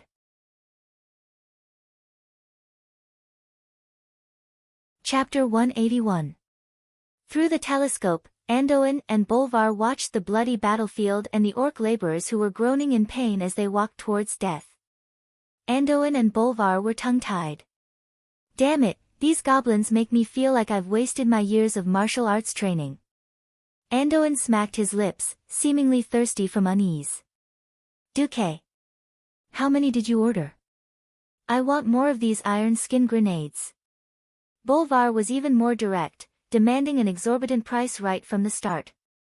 Duque smiled without saying a word as he handed over a price list. It listed the price of the iron skin grenades, as well as the skyrocketing price that would require the goblins to work overtime to produce them. More importantly, Duque had specially noted that the already terrible rate of misfires and premature explosions would skyrocket due to the rushed production. That's right, in this era where there was no mechanized mass production, where everything was done by hand, how high could the success rate be? As long as one was human, they would make mistakes and get tired, and there would be differences in the accuracy of each product. And the goblins' lax way of doing things meant that all the products created by these damned and whimsical fellows were extremely dangerous. Bolvar's conscience did not allow him to let his soldiers and militia take such a huge risk. If they did not kill the enemy, and instead blew themselves up first, they would have no place to cry. Anduin was magnanimous. We should comfort ourselves like this. Yo, a box of grenades is enough to arm a militia regiment. Duque smiled. A militia regiment needs to undergo a long period of training, but this thing only needs half a day of training. That was not wrong. Ordinary infantry training required a long period of combat training to have a little bit of success. Even so, the survival rate of new recruits on the battlefield was so low that it gave any commander a headache. Not to mention the humans who were already at a disadvantage in terms of physique. The strength, speed, and agility of the human recruits were probably similar to the orcs' cannon fodder laborers.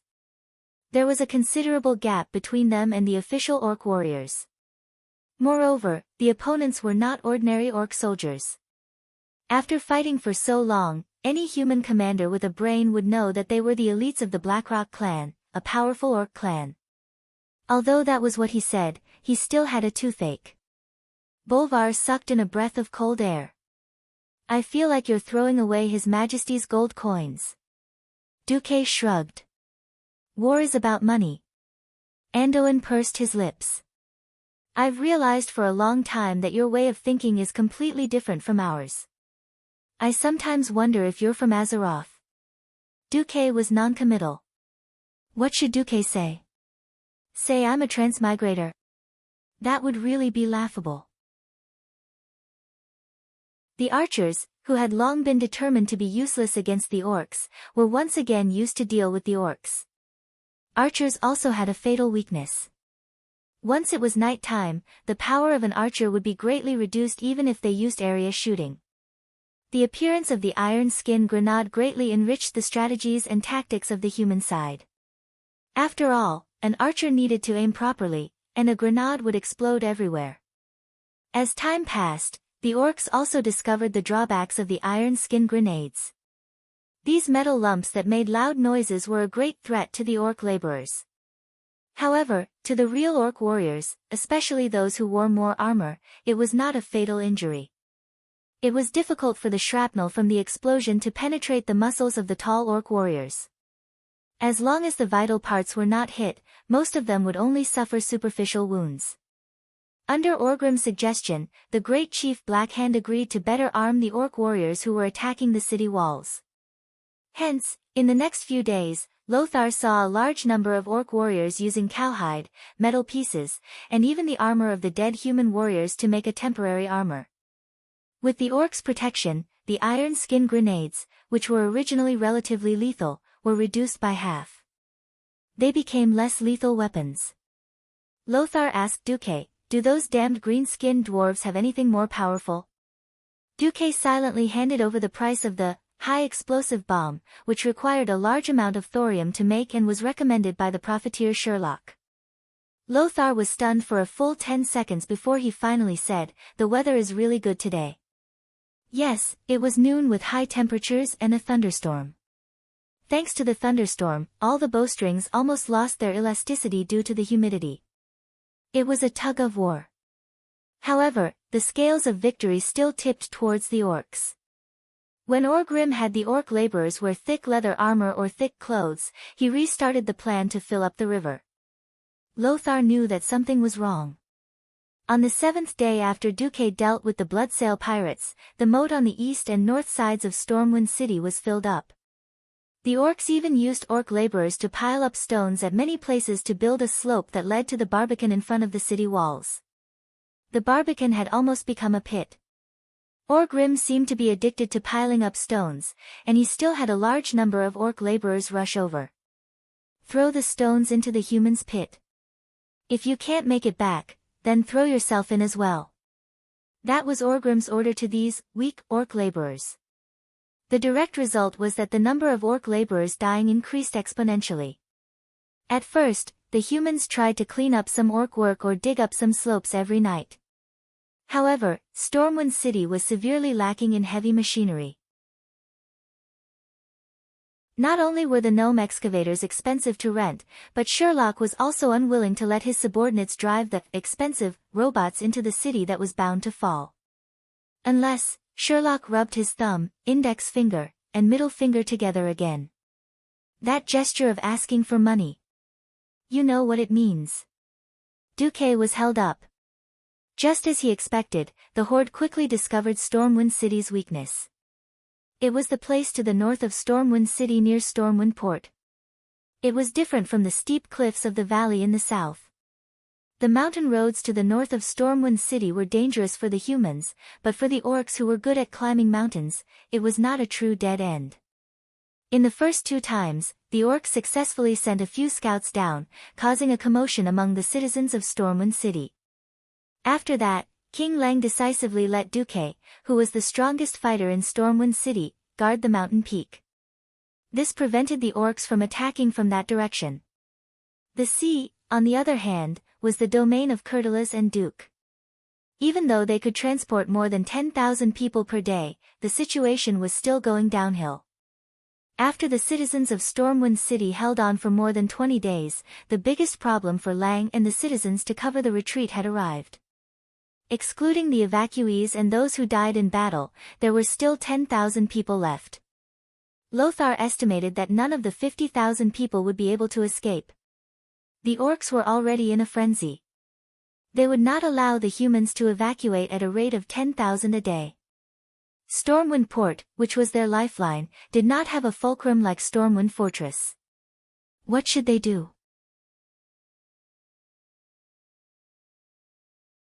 Chapter 182. Over at the Horde, Orgrim was troubled as well. This was because there was a very important fulcrum in his plan that he couldn't break through. The fulcrum was Garona, the female beast man that Orgrim had caught by accident, but she had a tough backbone that exceeded Orgrim's expectations. Perhaps it had something to do with Garona growing up as a slave. She had an unimaginable tolerance for pain. The straightforward beast men weren't good at interrogations. All of their interrogation methods were based on simple violence. If Orgrim wanted to get the location of the Shadow Council from Garona, he couldn't really kill her. However, not only was Garona incredibly tough, there seemed to be a mysterious power in her body. Once Garona's life force dropped to a certain level, it would wrap around her. Even if Orgrim used Hammer of Destruction, he wouldn't be able to break it. When this mysterious orc's life force and stamina recovered to a certain level, Garona would become a captive once again. This situation was driving Orgrim crazy. He was indeed eager to overthrow the great chief Blackhand to avenge his good friend Durotan. Unfortunately, he couldn't capture the Shadow Council or Ghoul, Dan. Even if he defeated the great chief, he would still be treating the symptoms and not the root of the problem. Once the Shadow Council, hiding in the dark like a poisonous snake, made Orgrim's scalp go numb just thinking about the mysterious power of the curse. The only good news was that the humans couldn't hold on much longer. Every day, there would be more than one wave of orc assault teams breaking through the moat. Some even crossed the Barbican and rushed up to the city walls. If it wasn't for the elite emergency forces that the humans had formed to suppress the orcs' attacks with a large number of long-range attacks, the city walls might have already been breached. Orgrim was still conflicted. Stormwind was the first large foreign kingdom they encountered after crossing the portal. Conquering its capital was definitely a great honor. If this honor was accomplished by the current great chief Blackhand, then even if Orgrim succeeded in the challenge, most of the orcs in the Horde would still remember the former great chief's good deeds. Even if he achieved even more glorious victories in the future, the simple-minded orcs would still think that he stole Blackhand's achievements and continued to follow Blackhand's path of victory. Just thinking about it made him feel like he was suffocating. As the great chieftain of the future generation, Orgrim's greatest strength aside from his insane combat ability was his intellect. He was one of the rare great chieftains among the orcs who had foresight and were so cold that they were almost utilitarian. When he didn't have absolute control over everything, he would choose to be patient. However, on the 25th day of the siege, Orgrim sensed that the humans' combat power had reached a critical point. You said that there are no more than 100,000 humans in Stormwind City? Orgrim had a complicated reaction to the scout's report. Yes, when the situation is calm, humans can evacuate about 10,000 people a day. However, there have been a few days of strong winds and heavy rain recently, and the retreat of the humans has almost come to a halt, the scout leader reported. Orgrim felt his heart ache. If the humans didn't have so many tricks up their sleeves and only relied on the low city wall, the tribe would be able to breach the city in 2 or 3 days. At that time, hundreds of thousands of soldiers and civilians were captured. Not less than 100,000. The tribe wouldn't have to sacrifice more than 20,000 warriors and 70,000 orc laborers during this period of time. Thinking about this, Orgrim felt his heart ache. At the beginning, the humans didn't have any power to fight back, but now they were able to attack and defend, causing the tribe's losses to increase. Even if the simple-minded people in the tribe still thought that the humans were useless, Orgrim knew that if they let too many of them escape, the tribe would have to pay twice the price to wipe them out in the future. He couldn't wait any longer. No matter what price he had to pay, he had to destroy the enemy's rearguard here. If he couldn't truly destroy the humans' combat power, this battle-hardened army would become the tribe's biggest problem in the future.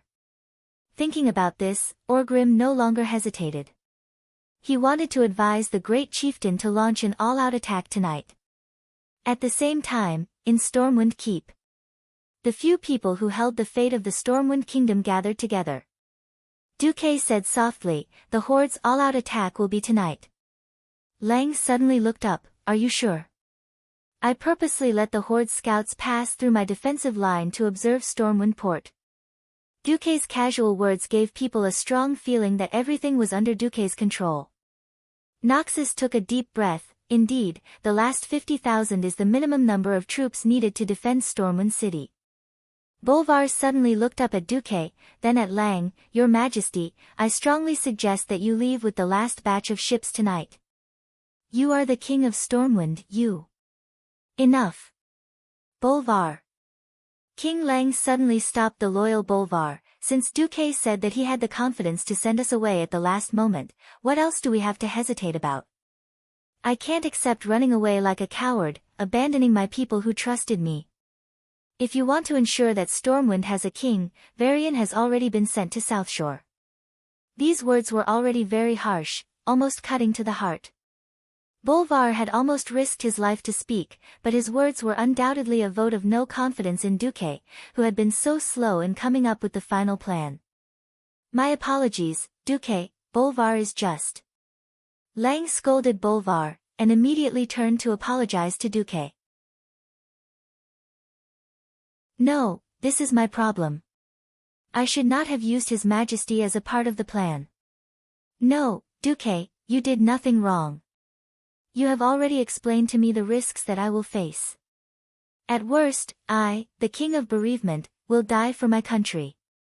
No, it should be said that if this plan does not succeed, I would rather die for my country. I do not have the face to beg those fellows for charity like a stray dog." Lang suddenly raised his head, looking straight at Bolvar and the other most loyal subjects. Everyone could see the will to die in Lang's eyes. Wise and great, these had always been Lang's labels. But very few people had thought that Lang would rather die than submit, and would be so unyielding.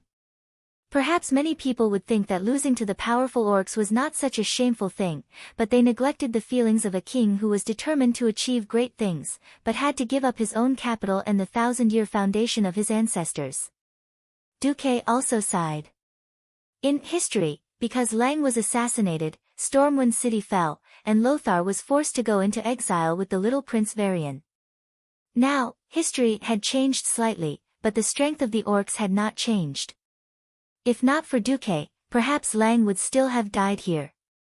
Alright, as long as you all listen to me, I can guarantee that even if Stormwind City falls, we will still be able to bite off a piece of meat from those green-skinned monsters.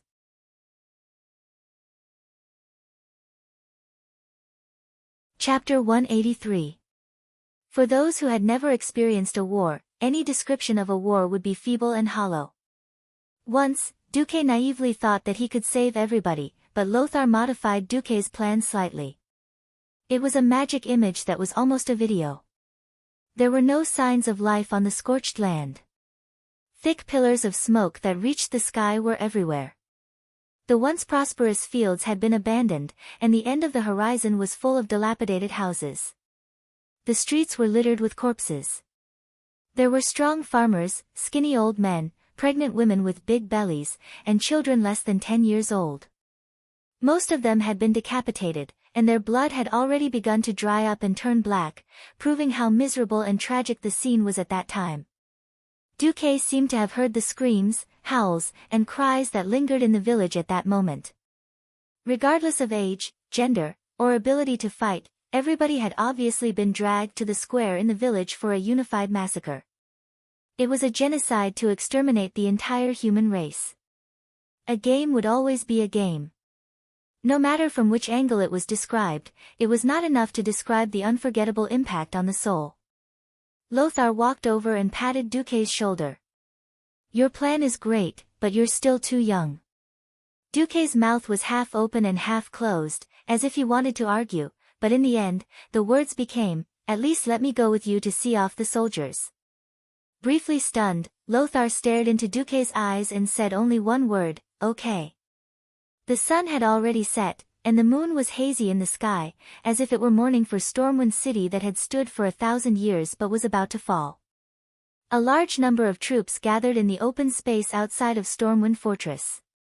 10,000 soldiers stood solemnly in the shadow of Stormwind Fortress in a silent, enormous square formation. On the continuous city walls between the districts of Stormwind City, torches had already been lit. The torches on every battlement on top of the city wall cast long swaying fiery red light on the square formation, emitting the clanging light of armor.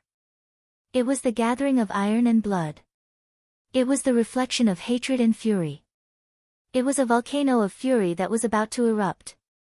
The daring team had been assembled and silently waited for the order to attack. If one looked closely, they would notice that most of the members of the suicide squad were injured. Or light, or heavy. Some of the more serious ones even had their arms broken. Some of the more serious ones even had their intestines sticking out of their bodies, and they were merely holding them in their hands. The continuous battles had drained the spiritual power of all the priests in the city. They had used up all their medical supplies 10 days ago.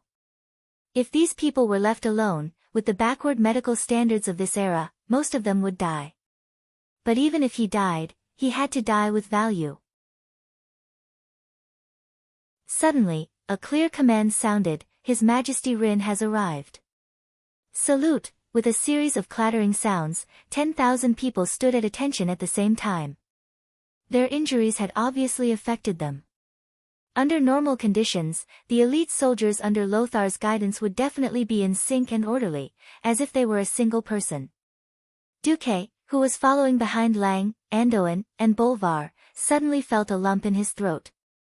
Lang, in his golden armor, stood at the entrance of Storm's stronghold. His facial muscles twitched. Anduin Lothar stood beside the king. His loud voice, which was like the roar of a lion, spread throughout the entire army. Warriors of the kingdom. His Majesty Rin has come personally to send you off, warriors. Silence. Nearly 10,000 people once again stood at attention and put their feet together. Walking down the slope, Lang, Duque, and the others slowly walked past the front of the formation. What kind of faces were they? There was no vigor, no vitality. Every face was filled with the paleness of walking towards death. However, every pair of eyes exuded an amazing desire to fight that was as blazing as fire, mixed with a murderous aura of hatred and anger. Every pair of eyes was shining with the will to fight to the death. Yes.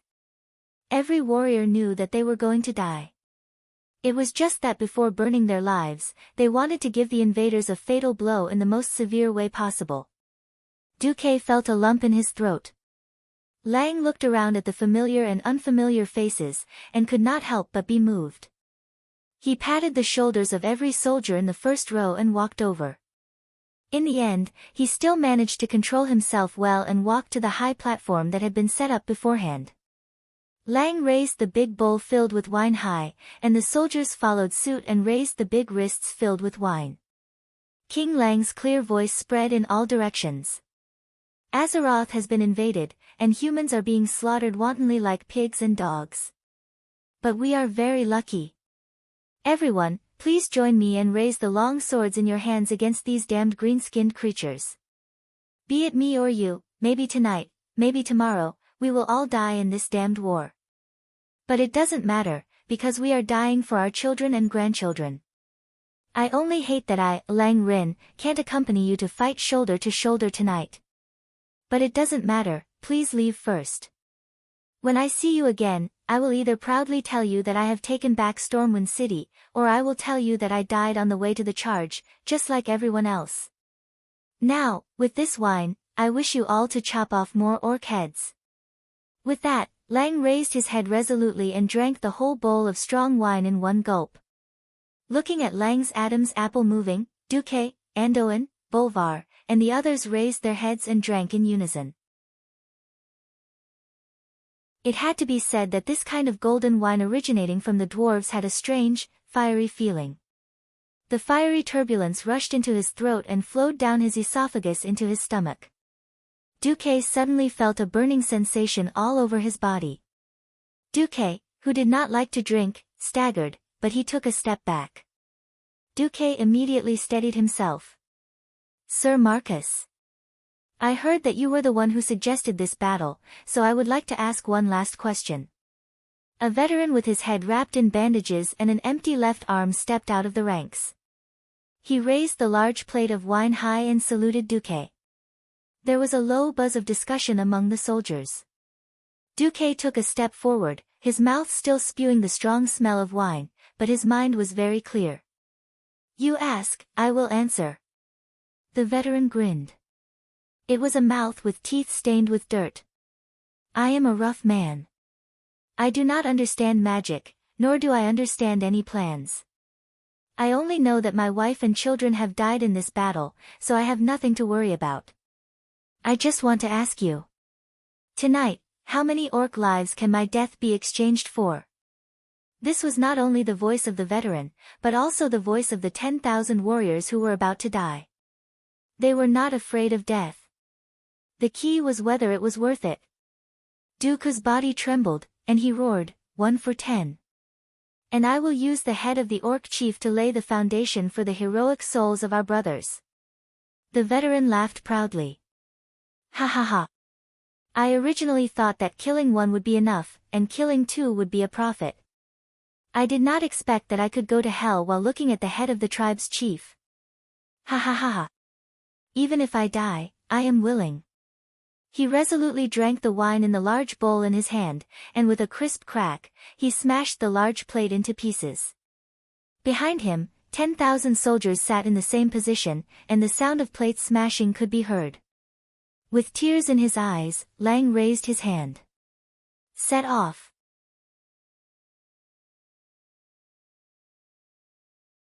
Chapter 184. The soldiers' heroic spirit soared to the sky, and they roared thunderously in a deep voice, Your Majesty. We will make a move first. Okay. Cleon raised his sword. The cold light of the sword reflected off Cleon's handsome but no longer young face under the bright light of the fire. At this moment, Duke, who was standing beside Cleon, was affected by the tragic atmosphere. Unbeknownst to him, his tears had already begun to fall. An hour later, the Horde's war drums sounded as if they had agreed. The boorish roars of the Horde's warriors came from the east and north of the mountain range again. Dozens of goblin special flares shot into the air and chased away the darkness. The Horde's attacking troops could be seen clearly. Not only were the smooth mountain paths filled with muscular Blackrock warriors, but there were also countless thick ropes hanging down from the steep mountain walls, and the burly figures of the orcs could be seen clearly. It was a real green tide. The sound of crossbows kept coming from the city wall. But the orcs continued to crazily rush towards the city wall despite the barrage of crossbow cannons and falling rocks. An orc's helmet and head were smashed into pieces by a rock, and his burly body fell down. He quickly became a stepping stone for the next orc, and he continued to rush up the city wall along the slope of rocks. An orc's chest was pierced by a javelin, but he still endured the feeling of his life slipping away and threw his battle axe at a human warrior on the city wall. Fierce battles were taking place in every corner of the entire eastern and northern city walls. The final battle had begun. The orcs were attacking Stormwind City, a golden lion that was riddled with scars. But even though it was weak, even though it was no match for the orcs, this lion still opened its sharp claws and gave the invaders the fiercest revenge. Not far away, Orgrim held his famous hammer of destruction, and stood there in a daze. He saw the humans launch a brave and desperate counterattack against the orcs on the top of the city wall. Then, they were once again drowned by the orcs' green tide. Orgrim squinted his eyes, and he felt a bad omen. It was said that humans had 7 kingdoms, and those dwarves who were only as tall as their knees also had a kingdom. It was also said that there were also some thin and weak elves. If every kingdom resisted as fiercely as this Stormwind, how many of the warriors of the tribes would be able to return alive after repeated battles before conquering the world? Ha ha ha. Weak humans are nothing but prey with a little brain. They are no match for the warriors of the tribe. Not far from Orgrim, the great chief Black pointed at the city walls that had fallen into the hands of the horde and laughed loudly. Orgrim felt that something was wrong. Compared to the human elites he had fought a few days ago, these humans were clearly already injured before they charged at him, even though they seemed to be in a frenzied state of morale. Orgrim even ran to one of the watchtowers and was shocked to find that many of the dead soldiers had broken legs. Jumping off the arrow tower, Orgrim found Black Hand. Great chieftain, something's not right. The human elites aren't here. Black Hand raised his hardened black hand and pointed in all directions. There were roars and roars everywhere, and the sounds of fighting could be heard everywhere. Obviously, the weak humans are still putting up a resistance. Even if Orgrim didn't want to admit it, it was true. The sounds of fighting could not lie. At this time, an outpost rushed back to report. Reporting to Great Chief, the human defenders are retreating to the west port. But every block of the human city has walls and moats, and the resistance is very fierce. Ha ha ha. Stupid humans. Black Hand clutched his stomach and laughed. Orgrim saw from the light of the fire that the humans had turned almost every big house in the city into a stronghold. They had built barricades and ditches at every street entrance, forming small camps. Looking at the fierce resistance, it seemed like they were going to fight the horde in the streets. Fighting in the streets? Seeing this, Orgrim couldn't help but sneer. In the past, the Draenei had the help of the Shining Light, Holy Light, and excellent weapons, but the Draenei still couldn't defend Shotrath City. In urban warfare, where individual strength was the most important, Orgrim didn't think that any race could win against the warriors of the Horde. Black Hand laughed maniacally.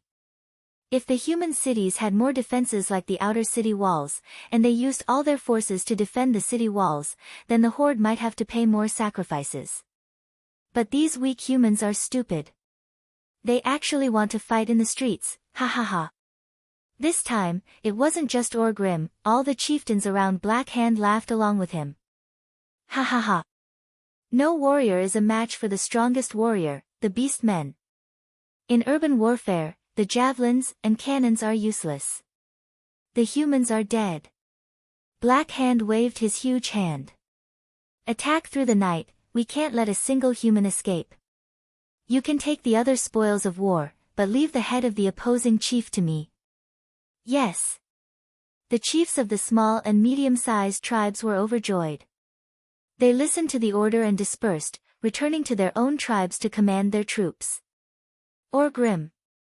Lead your people to the port as soon as possible. I don't want to let another human escape. Understood.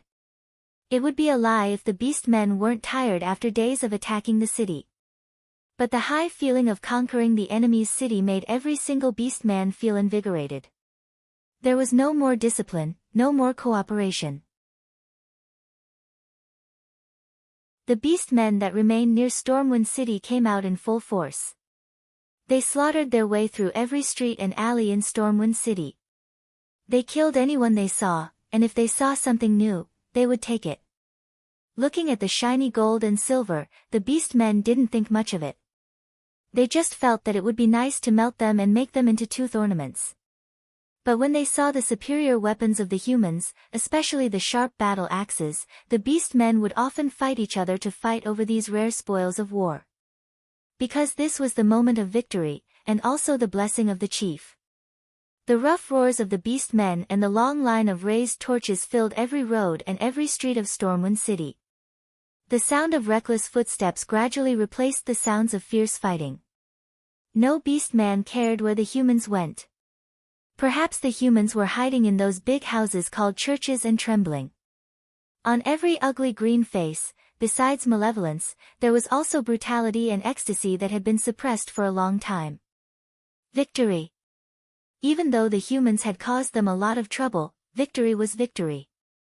Suddenly, several huge beams of light converged on a huge building in the west.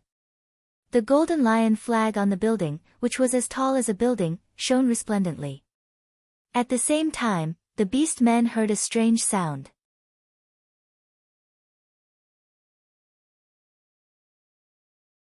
Chapter 185. Woo woo woo, the melodious sound of the horn seemed to come from beyond the heavens, or from ancient times. It was desolate and heroic. It reminded people of the world filled with yellow sand, the days when they had to fight against the most ferocious beasts in extremely harsh environments in exchange for a chance of survival for their tribesmen. It was either kill or be killed. The weak had no right to live, and the strong ruled over everything. This was a primitive sound, and it evoked memories hidden in the hearts of countless orcs. How many years had it been since they last heard this sound?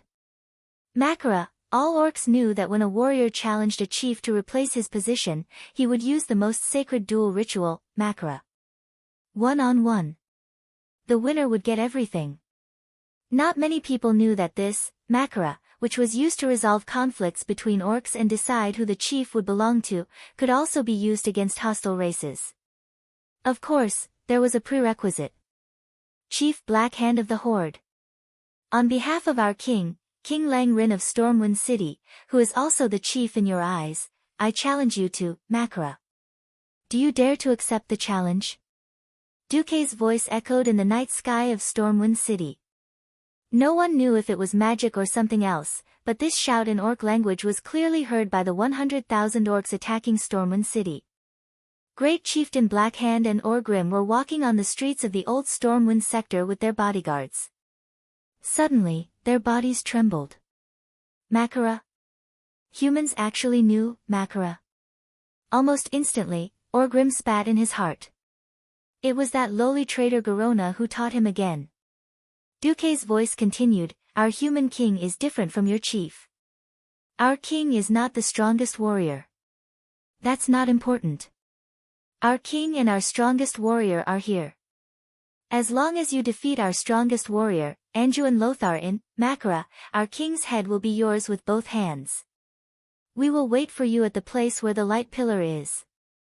Black Hand's huge rock-like palm was resting on a thick stone pillar by the side of the road. Almost subconsciously exerting force, the entire stone pillar was easily crushed by the huge strength of his grip. The hard stones exploded like hardened flour, scattering all over the ground. All the orcs' gazes were focused on Black Hand's face. Great Chieftain. Orgrim probed. The muscles on Great Chieftain Black Hand's ugly face kept twitching, and thick veins popped up on his face like a dragon's beard. His eyes were bloodshot due to extreme excitement. Black Hand could feel the fire in his body being pumped out from his heart, spreading to every corner of his body, reaching every cell in his body. Ha ha ha. Black Hand laughed maniacally. Beast men never fear challenges. I don't care what Rai, what Andu. Their heads are mine, all mine. Orgrim immediately understood and shouted to the side, relay the order of the Great Chieftain. The Great Chieftain has decided to accept the humans, Makara, and forbid any attacks on the humans near the light pillars. The messengers scattered in all directions, and soon, the rough roars of the messengers could be heard everywhere. The Great Chieftain has accepted the Makara, forbid any attacks on the humans near the light pillars. Let's go. The clouds dispersed, and the moonlight shone on the ground. Together with the light from the torches, the two huge dragon-shaped shoulder ornaments on the Great Chieftain's shoulders were ghastly pale. On the other side, in the church area of Stormwind City, on the steps of the Stormwind City Cathedral, Ryan sat on a red velvet throne with golden edges on the 9 steps. Anduin and Bolvar stood beside Ryan, one on the left and the other on the right, in their military attire. Will the Great Chieftain of the Beastmen really come? Bolvar asked Duke for the 3rd time. Enough. Bolvar. Duke's analysis will not be wrong. The Beastman Chieftain, who is most obsessed with personal merit, will not let go of such an opportunity. Lang gently stopped his loyal minister. Anduin, who was leaning on his sword, looked even more relaxed. Don't worry, Stormport is not far behind us. The soldiers are all behind us. If the tens of thousands of soldiers are unable to protect our king's safe escape, then we will all commit suicide. Of course, the beast men could not find the main force of the humans, because the last 40,000 soldiers and civilians had already gathered quietly near Stormport. There were tens of thousands of people, but they did not make a sound, like a giant beast lurking in the night. Not every soldier knew the arrangements of the higher-ups. They were only informed that there would be special means to arrange for their evacuation. As for what special means, no one knew. Many people stared at the large pile of hay at the port in a daze. The last ship had left in the afternoon. The soldiers scratched their heads and could not figure out how to evacuate.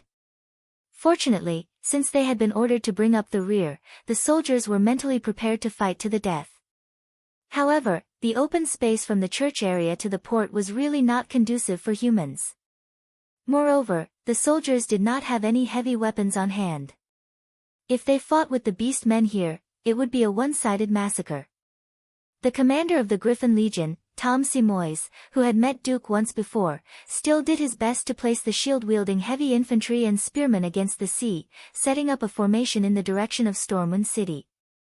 If the beast men rush here, we can at least hold on for a while, General Seamus muttered to himself. When he heard that the plan was proposed by Duque, Seamus did not know why, but he kept thinking of the legendary master of Duque who fought against the beast men at the Red Ridge Mountains. That kind of spirit of 1 against 10,000, of taking the head of the enemy's general amidst thousands of men and horses, still deeply shocked his heart. Woo-woo, a long horn sounded in the east of Storm City. Lang, Andoin, and Bolvar all looked up at Duque at the same time. A faint smile appeared at the corner of Duque's mouth. Chief Blackhand has accepted your challenge. Lothar. A smile also appeared on Lothar's enchanting face. He and Lang looked at each other. Lang nodded heavily. Go. Andoin. My life and the future of Stormwind are in your hands. Lothar bowed deeply, and then turned to Duque. Sigh, sometimes I really admire you. You have mastered the Orc language and their customs in such a short time. I have learned from Ga, that assassin for so long, but I only know a few words in the Orc language. Duque smiled mischievously. I found a large number of Orc books in Karazhan. I have read a lot, I will not lie to you. There were no books about Orcs in Karazhan at all. Duque was completely lying. Lothar did not know. All right, I will rely on you for the translation later.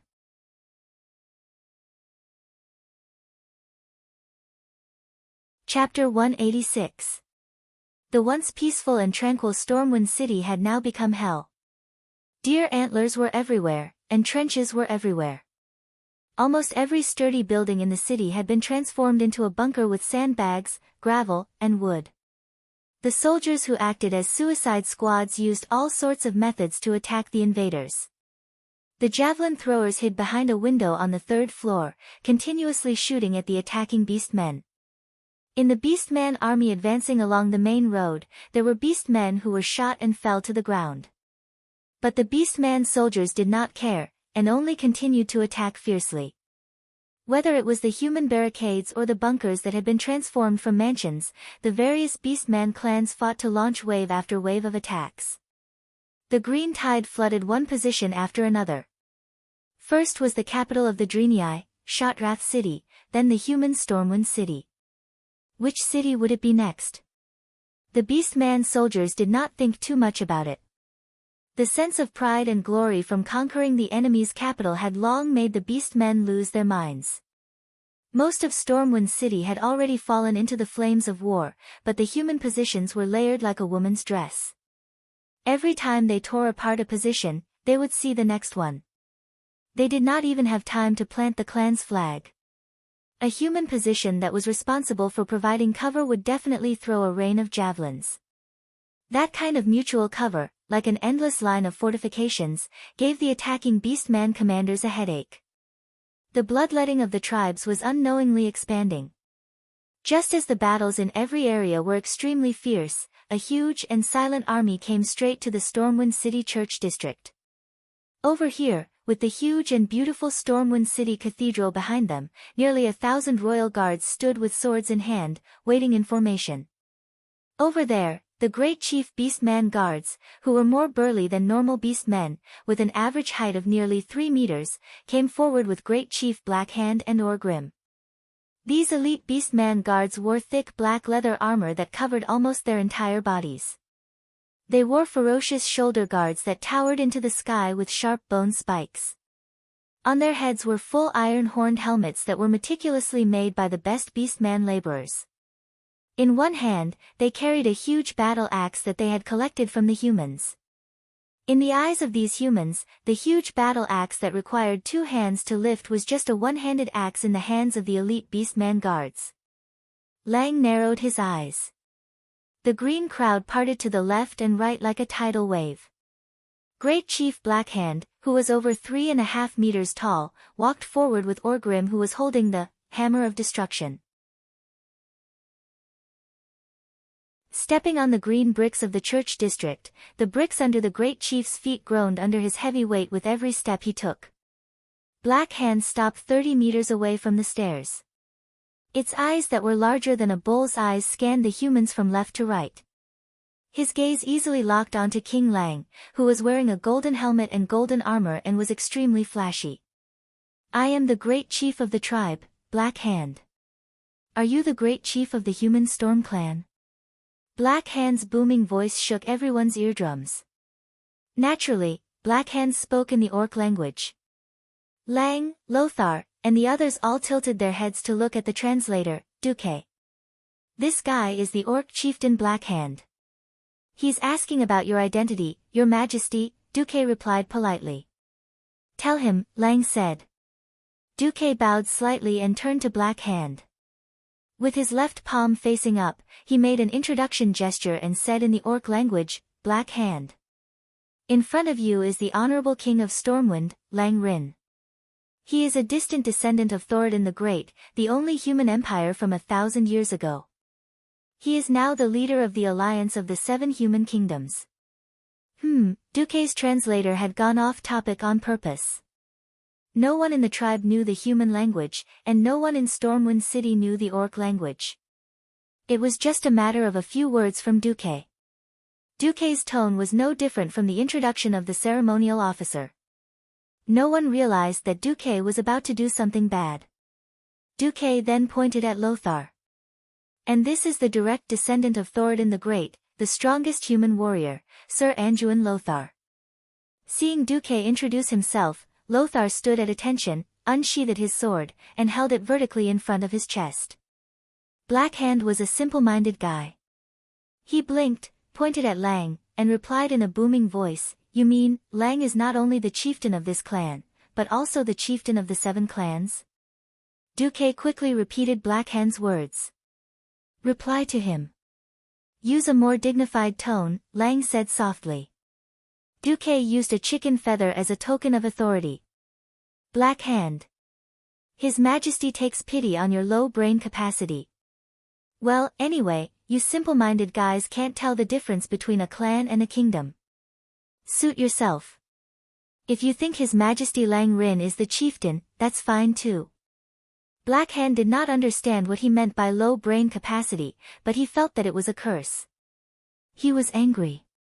Roar, a terrifying roar with a lung capacity of at least 20,000 milliliters was heard. The fierce roar easily reminded people of a roaring bear. At the same time, Orgrim slammed his hammer on the ground, and a huge tremor once again ravaged everyone's eardrums. Orgrim scolded angrily, "How dare you? A king of a small kingdom that is about to perish has no right to look down on our chieftain." Perish? Shallow people who don't know how vast the world of Azeroth is. Stormwind City is just a kingdom in the south of the Human Alliance. Even if you take down Stormwind City, it will only be equivalent to you destroying a clan. Duque did not back down. The orcs were showing signs of going crazy. Of course, Lothar was not to be outdone. He raised his sword, and all the royal guards put down their shields. The sharp swords were erected in the gap between the shields, like poisonous snakes that were about to spring out. All of a sudden, both sides were at daggers drawn. Blackhand's huge black arm that was petrified blocked in front of Orgrim. Forget it. Humans. I acknowledge that your king has the qualifications to send someone to challenge me, but the beastmen only accept challenges from the bravest warriors of other races. Blackhand's voice fell, and he didn't even need to give a meaningful glance. An incomparably tall and sturdy personal guard of Blackhand suddenly took 3 steps forward with an axe in hand. If that Anduin is really the best human warrior, let him prove himself. Orgrim shouted. Duque turned his head. Hey, Anduin, Blackhand only accepts challenges from the best human warriors. You have to kill that guy first. Lothar tilted his head. Just one sentence. Duke retorted, could it be that Blackhand despises us, saying that Storm Kingdom is just a small kingdom, and we have to translate every sentence? Lang laughed. Anduin, don't be so sensitive. Our chief court mage will know what to do. Alright, once we get rid of this guy, their great chieftain will fight with me, right? Yes.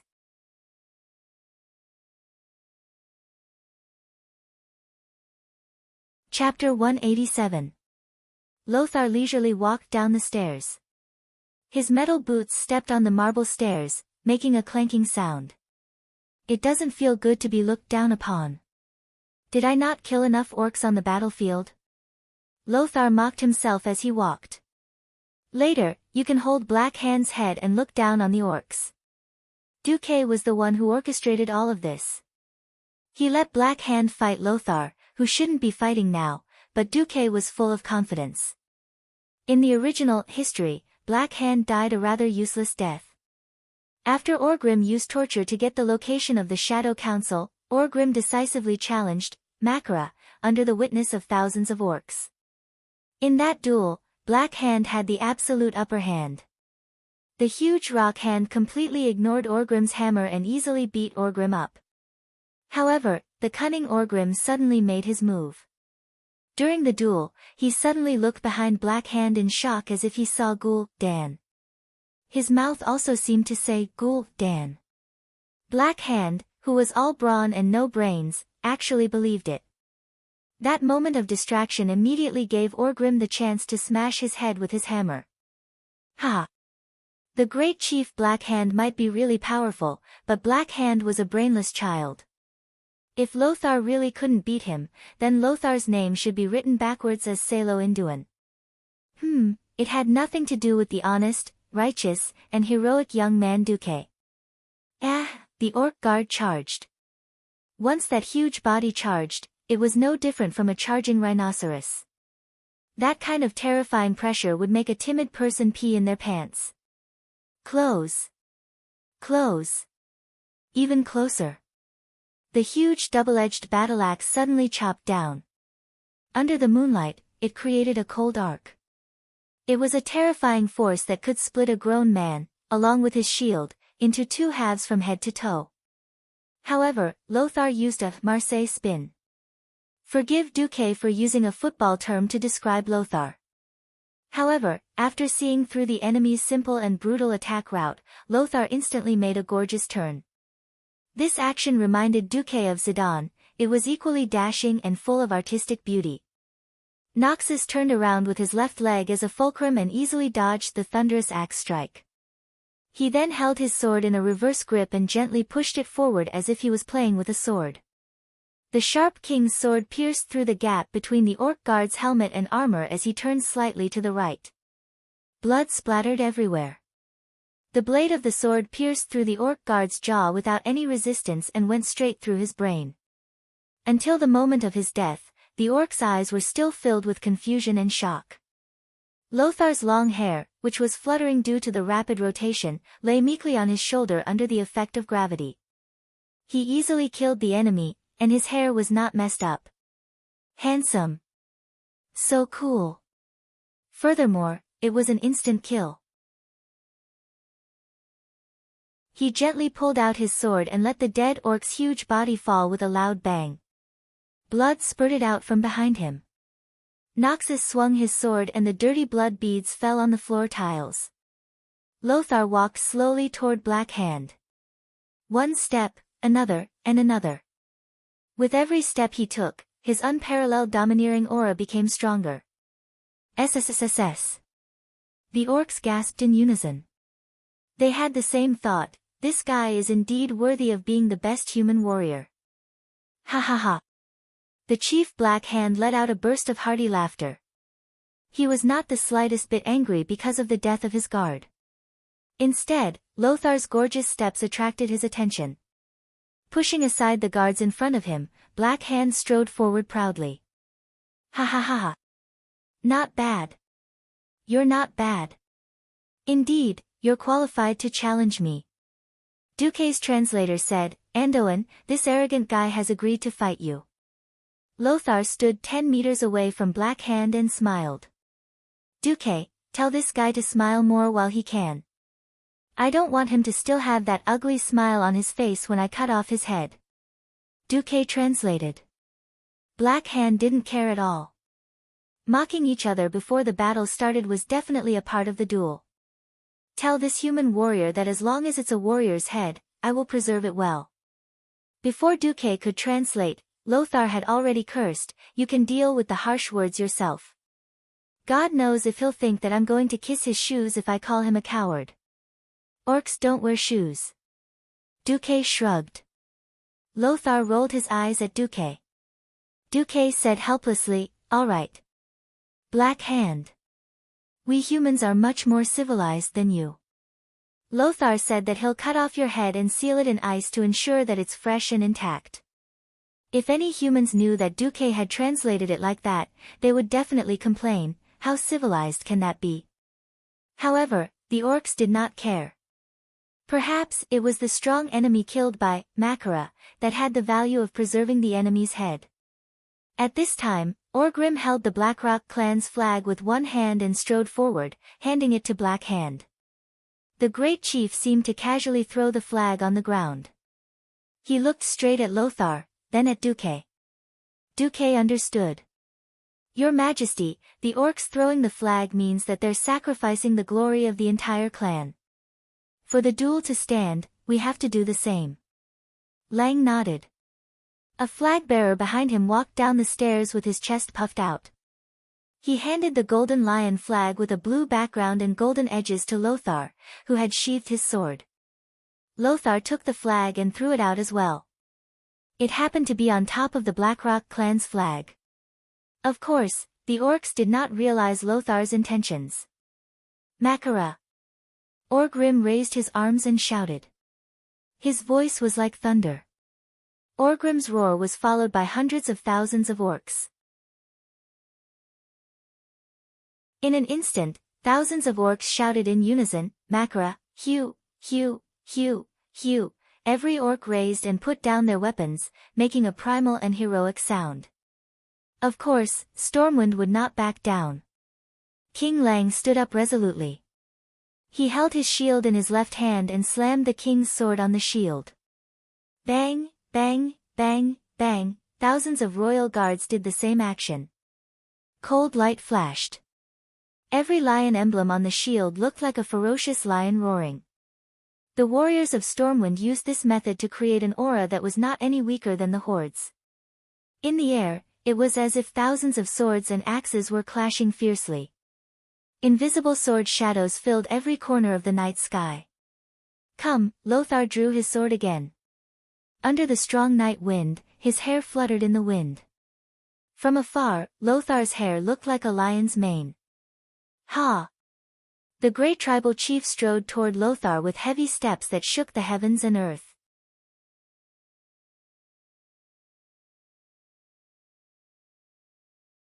Chapter 188.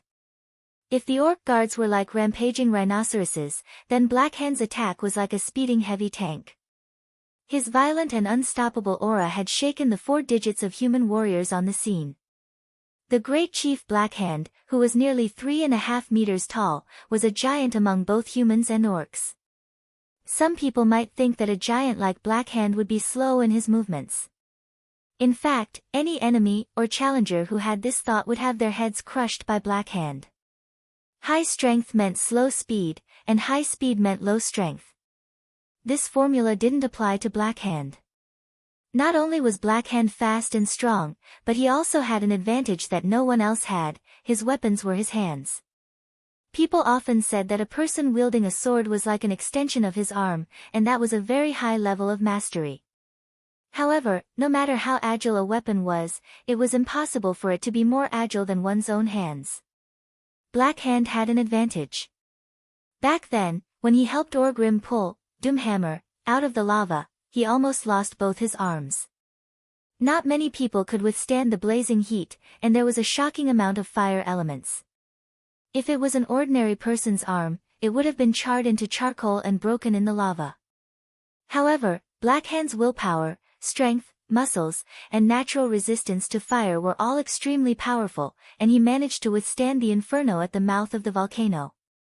A large amount of fire elements attached to his arms and palms, which not only destroyed more than half of Black Hand's hand nerves, but also completely turned his skin and muscles below his arms into rock.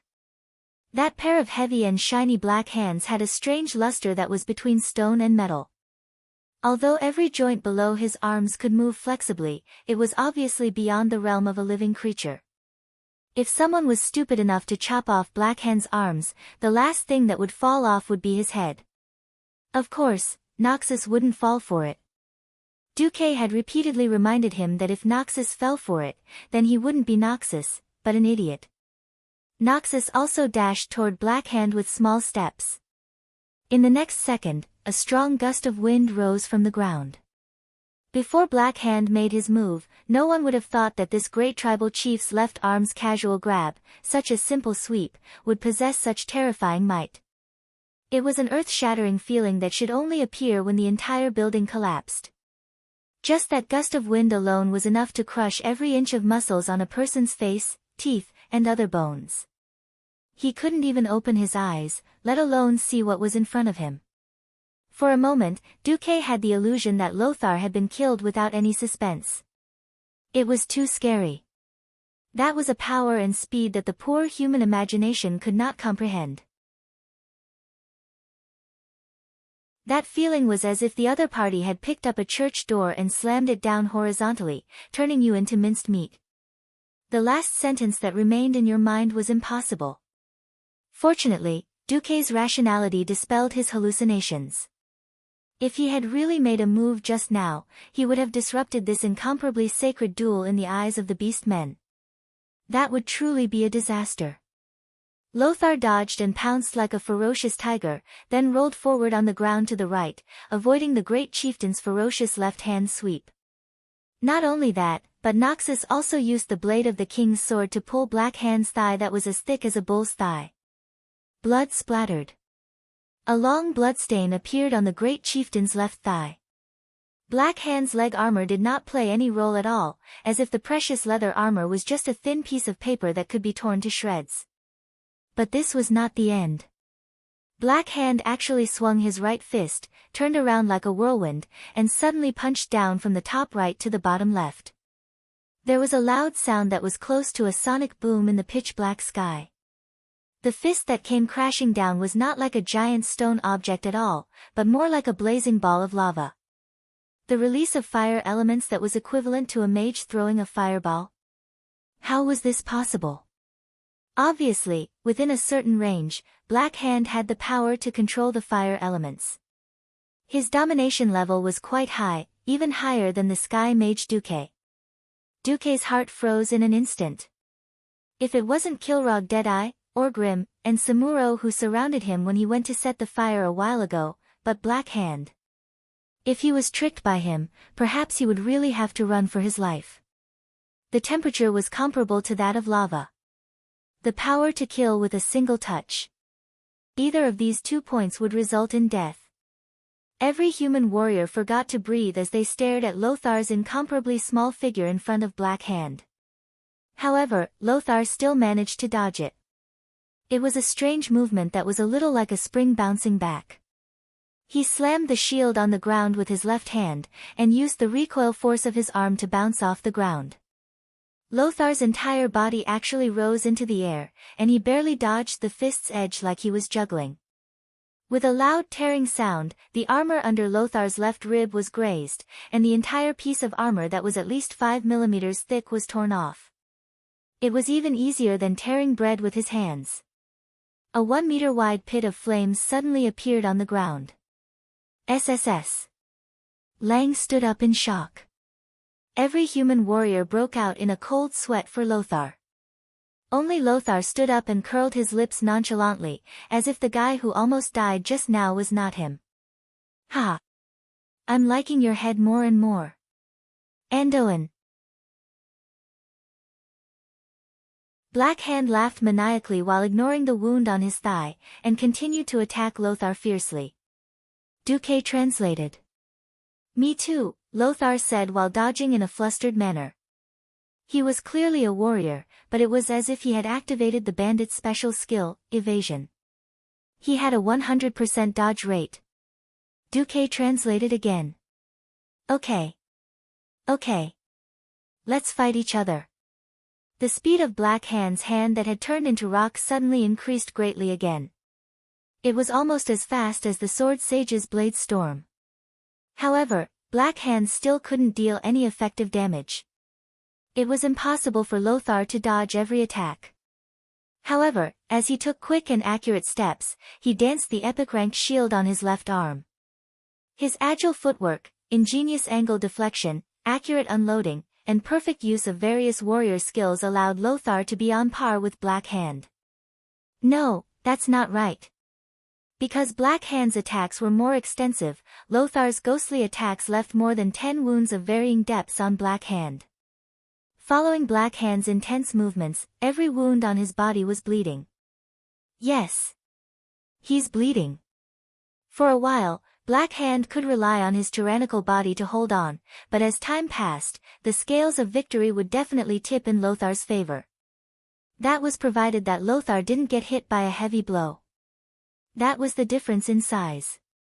Black Hand, who had stronger vitality, had many opportunities to make mistakes, but once Lothar made a mistake, he would be killed instantly.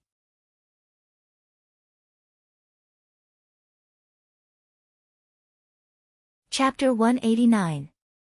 The boorish roars of the orcs and the uniform sound of the humans hitting their shields echoed throughout Stormwind City. Everyone worshipped heroes. Even in a large-scale battle where individual strength was becoming weaker and weaker, this bloody and heroic battle still stimulated the adrenal glands of every spectator, causing them to secrete a substance called fanaticism. Only the true masters could see that the scales of victory were still slowly tilting towards the humans. Orgrim was anxious. The great chief, Black Hand, must die, but not by the hands of a human. In a one-on-one duel to the death, how could the valiant orc chief die in the hands of a weak human? That would be a humiliation for all orcs in the tribe. Even if one day, the orcs conquered the entire planet of Azeroth, they would still be nailed to the pillar of shame, and this humiliation would be passed down. Even though he wanted Black Hand to die, Orgrim knew very well that at this moment, he and Black Hand had the same interests. Suddenly, the great chief unleashed his ultimate move. With a flip of his hand, he grabbed the 2 intact dragon skeletons that looked like crocodiles on his shoulder. The next moment, Black Hand threw the 2 skeletons out. In less than 1/100th of a second, the skeletons that were made up of hundreds of joints exploded. In the blink of an eye, they turned into hundreds of fragmentation bombs that contained blazing fire elements and shot towards Lothar. Lothar originally had the chance to dodge, but at this moment, Orgrim cheated. Good, it sounded like Orgrim's adjutant was cheering for his boss. Why did he have to use the lion's roar to intimidate others? No. This was a warrior's, fear-breaking roar. The earth-shattering roar was at least 150 decibels, and it clearly affected Lothar. Lothar's entire body trembled, and in that moment, Lothar lost the chance to dodge. It couldn't be helped at all. Even an experienced veteran like Noxus couldn't come up with a good remedy in a situation where he had lost the initiative. Lothar gave up on dodging, knelt down on one knee, and took the hit with his shield. Tut, tut, tut, tut. The barrage of attacks that were comparable to machine gun fire almost completely blew up Lothar's shield. After a round of skeletons of fire swept past, Lothar's shield became tattered, and light could be seen in several places. Fortunately, Lothar himself was not injured. The consequences were severe. Noxus had completely lost the skill block. "What are you doing?" Lang, Bolvar, and a few other high-ranking generals let out similar angry shouts. After Duque translated, Orgrim sneered, "I did not interfere. If a true warrior can't even withstand the cheers of the enemy, then he might as well die." His words almost drove Lang and the others crazy. At this time, Duque suddenly showed the same sneer. "You mean to say that using words and sound to affect the enemies in the arena is not considered cheating?" Orgrim did not speak, which was undoubtedly a tacit agreement. On the other side, Lothar was in a desperate situation. In terms of absolute strength and speed, Black Hand was superior to Noxus. Having lost his shield and unable to dodge, Lothar could only use his longsword to parry Black Hand's attack. For Black Hand's hands that were comparable to heavy hammers, a longsword like a light weapon was at a disadvantage. Unless it was psychic, a longsword could never be more agile than one's own hands. In the last incident where Medivh was killed, the king's sword had used up a lot of power. Lothar calculated and could not use the power of the sword to chop off Black Hand's claws. Lothar's face was cold. Lang, Bolvar, and the others trembled all over. Lang almost wanted to shed all pretense of cordiality and let his subordinates do it. But in the end, they still focused their attention on Duque. "Watch me throw the cup as a signal." That was what Duque said. Once again, Black Hand forced Lothar into a corner. It was a corner of the square, with towering marble walls on both sides. There was no way to dodge at all. "Anduin Lothar, I will remember your name." "But, go to hell," the great chief let out a roar of victory. At this second, the cheers of the orcs reached their peak. The blazing cheers almost overturned the clouds in the sky. They shouted the greatness of the great chief and praised Black Hand's bravery. As long as the number one human warrior was killed, the human great chief's head would be at their fingertips. This symbolized that the invincible orcs had once again conquered the weak foreign races. Supreme glory. The best, Makara. In the next moment, the great chief's hands would shoot out like lightning with blazing heat and the whistle of death. That would be the death of Lothar. Makara's failure. The entire Stormwind and the possible future failure of the Alliance. Without Lothar, there would be no such thing as a descendant of great Emperor Saladin, and it was still a question whether the Seven Kingdoms would still be united. At this moment, even Lothar's handsome face lost all color. Every human watching the battle clenched their fists. At this critical moment, Duque's light words entered the ears of the great chief. "If I tell you that the Shadow Council sent someone to kill Orgrim's good friend, Durotan, and that Orgrim is plotting to overthrow you, the great chieftain, and that as long as you find out the location of the Shadow Council from Garona, who he captured, he'll kill you and wipe out the Shadow Council that killed his good friend. What would you think? Great chief." At this critical moment, Duque would not have said such a long sentence. But Duque finished his sentence in an instant. This was a technique that Pharaoh specialized in, repetition of incantations.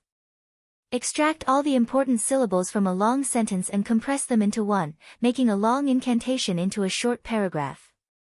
Of course, the sound produced was equivalent to pressing dozens of keys on a piano at the same time. With human hearing, it was impossible to distinguish this noise. And most, repetition of incantations, only reduced a 3-second incantation to 1 second. This was already very impressive. Duque had the system elf. This greatest king system could make the impossible possible. A long paragraph was forcibly compressed into a single note. However, as the receiver, Great Chief Blackhand heard every word clearly. As Ghoul Dan's hardcore, as a puppet among puppets, he was a model example of someone who would help others pay for using him. The great chief was furious and suddenly turned his head to look at Ogrim. Ogrim. Lothar did not know why Blackhand was in a daze, but it did not stop Lothar from sliding between Blackhand's legs and slashing at the forked part of Blackhand's thigh. There was a kind of pain in the world called pain in the balls, also known as the most painful pain for men. Blackhand could not control his body at all and bent over in pain. In the next second, seeing that there was no time to lose, Lothar beautifully pierced through Blackhand's chest from behind. The dignified king's sword was once again used as a backstab, the sharp blade piercing through Blackhand's chest. But Blackhand did not care.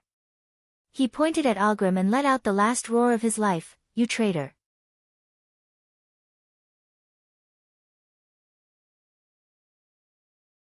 Chapter 190. Time was completely frozen. Just a moment ago, the great chief was still having a smooth journey.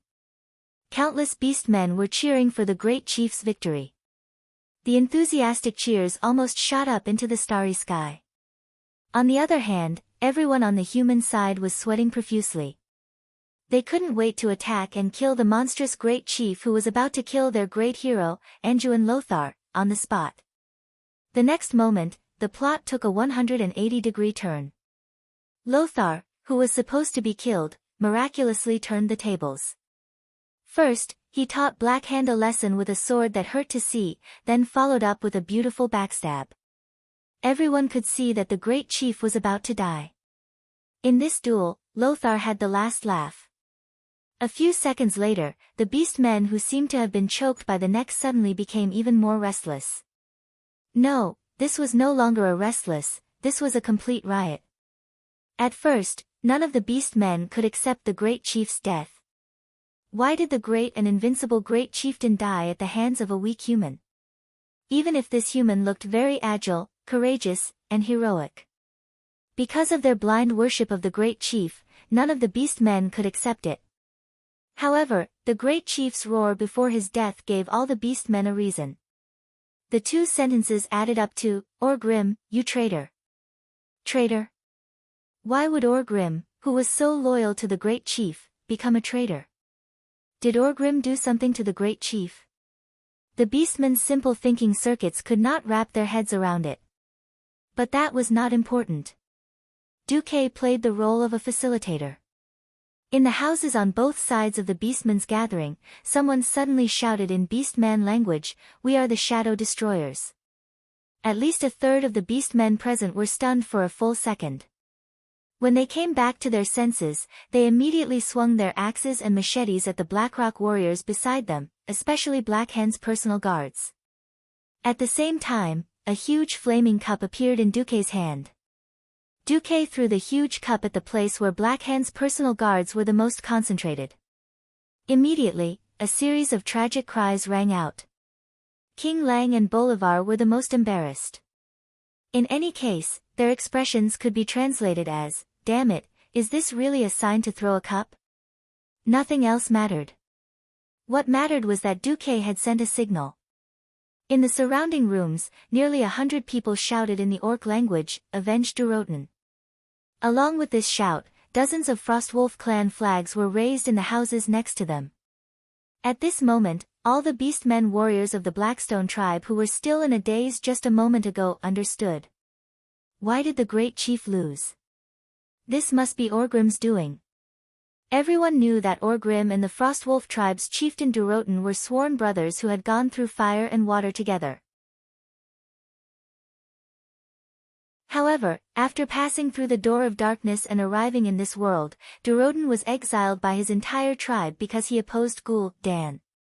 From the looks of it, Durotan should be dead. This would explain why Orgrim would betray the great chief. It was because Orgrim wanted to take revenge for his best friend. Therefore, the warriors of the Blackrock clan were enraged. "Orgrim, you traitor!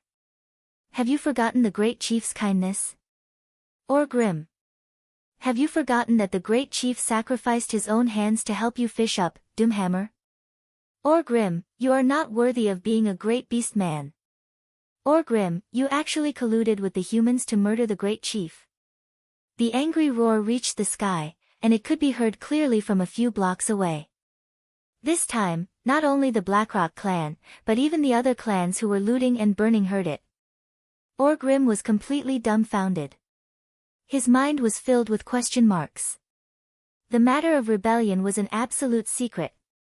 How did the humans know about the slogan of treason? How did the humans know that I betrayed because of Doroten's death? What method did the humans use to make the great chief think that he was the traitor in a duel? Orgrim's thoughts were in a mess. Yes. He was indeed prepared to rebel, but it was a beastman uprising. As long as he killed the Black Hand in the sacred Makara, no matter how dissatisfied the other clans were, Orgrim would still be a legal rebel. As long as he became the great chief, he could reasonably accuse Ghoul Dan of using demonic methods to poison the beastmen and wipe out the Shadow Council. The secret code of, "We are the Shadow Destroyers" was only used after he became the great chief to suppress any Blackrock clan beastmen who disobeyed his orders. However, everything was a mess now. The great chief died under the swords of the humans in Makara, because of his betrayal. His subordinates also decisively attacked the Black Hand's personal guards because of the secret code. The Frostwolf clan's flag pushed him and his subordinates to the opposite side of the entire clan. What is going on? Orgrim only felt that there was an invisible evil hand hiding behind him and viciously attacking him. Even if it wasn't sh*t, it would still be sh*t. There was no way he could explain it clearly. At this time, Duque shouted righteously in the Beastman language, "I don't know what the hell you Beastmen are doing. But the winner of Makara is our Anduin Lothar." It would have been better if Duque did not shout, but once he did, Orgrim actually felt a telepathic connection. This was an intuition that surpassed his rationality. Orgrim instinctively felt that this powerful and sinister young human mage, Duque, was the culprit of everything. Duque stopped him from attacking Storm Fortress. Duque burned down half of the elven forest, forcing the horde to split up their forces. It was this Duke again, the mastermind behind this strange Makara, from the beginning to the end. "Of course you have to remember me, because I will become your nightmare." Duque's words echoed in Orgrim's ears. Looking at the mysterious smile on Duque's face, Orgrim was certain that everything was King Duque's doing. Duke Marcus, Orgrim finally remembered Duque's name. As an old enemy. Using hatred as a mark. But, so what? Orgrim raised, Hammer of Destruction, and wanted to rush forward, but he realized that he was being attacked by two highly skilled Black Hand's personal guard captains. He would not be able to rush forward until he got rid of them. On the other side, Noxus had successfully cut off Black Hand's giant head. He held the head in one hand and rushed over with his sword in the other. Bolvar covered Lang and quickly retreated to Storm Harbor. Noxus' face was filled with endless joy. Did it work? Yes. Let's go.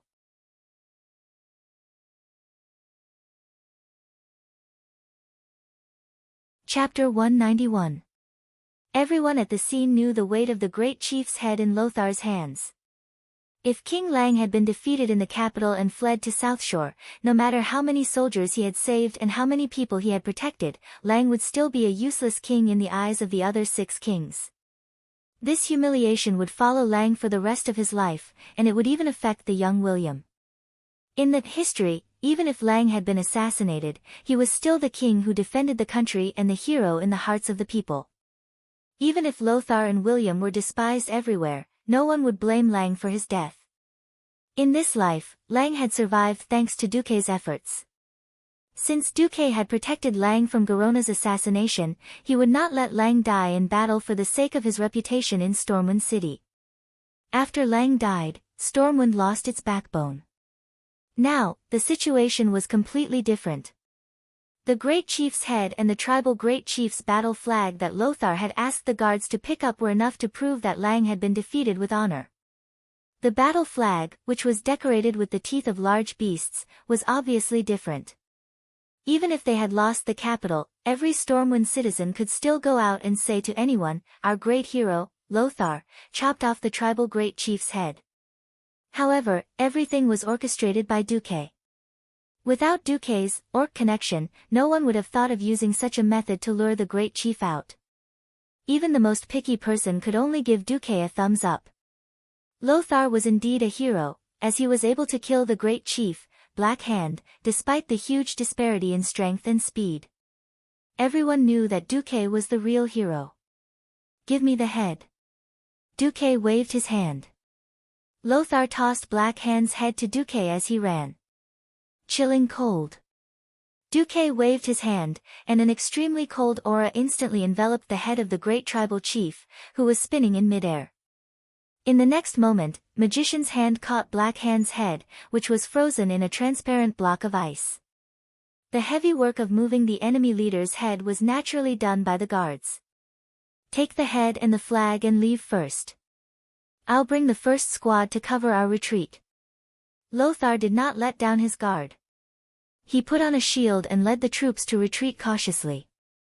In fact, Noxus was worrying too much. The orcs were already fighting amongst themselves, and didn't have the time to pay attention to the retreating humans. At the dock, General Tom Seamus was burning with anxiety.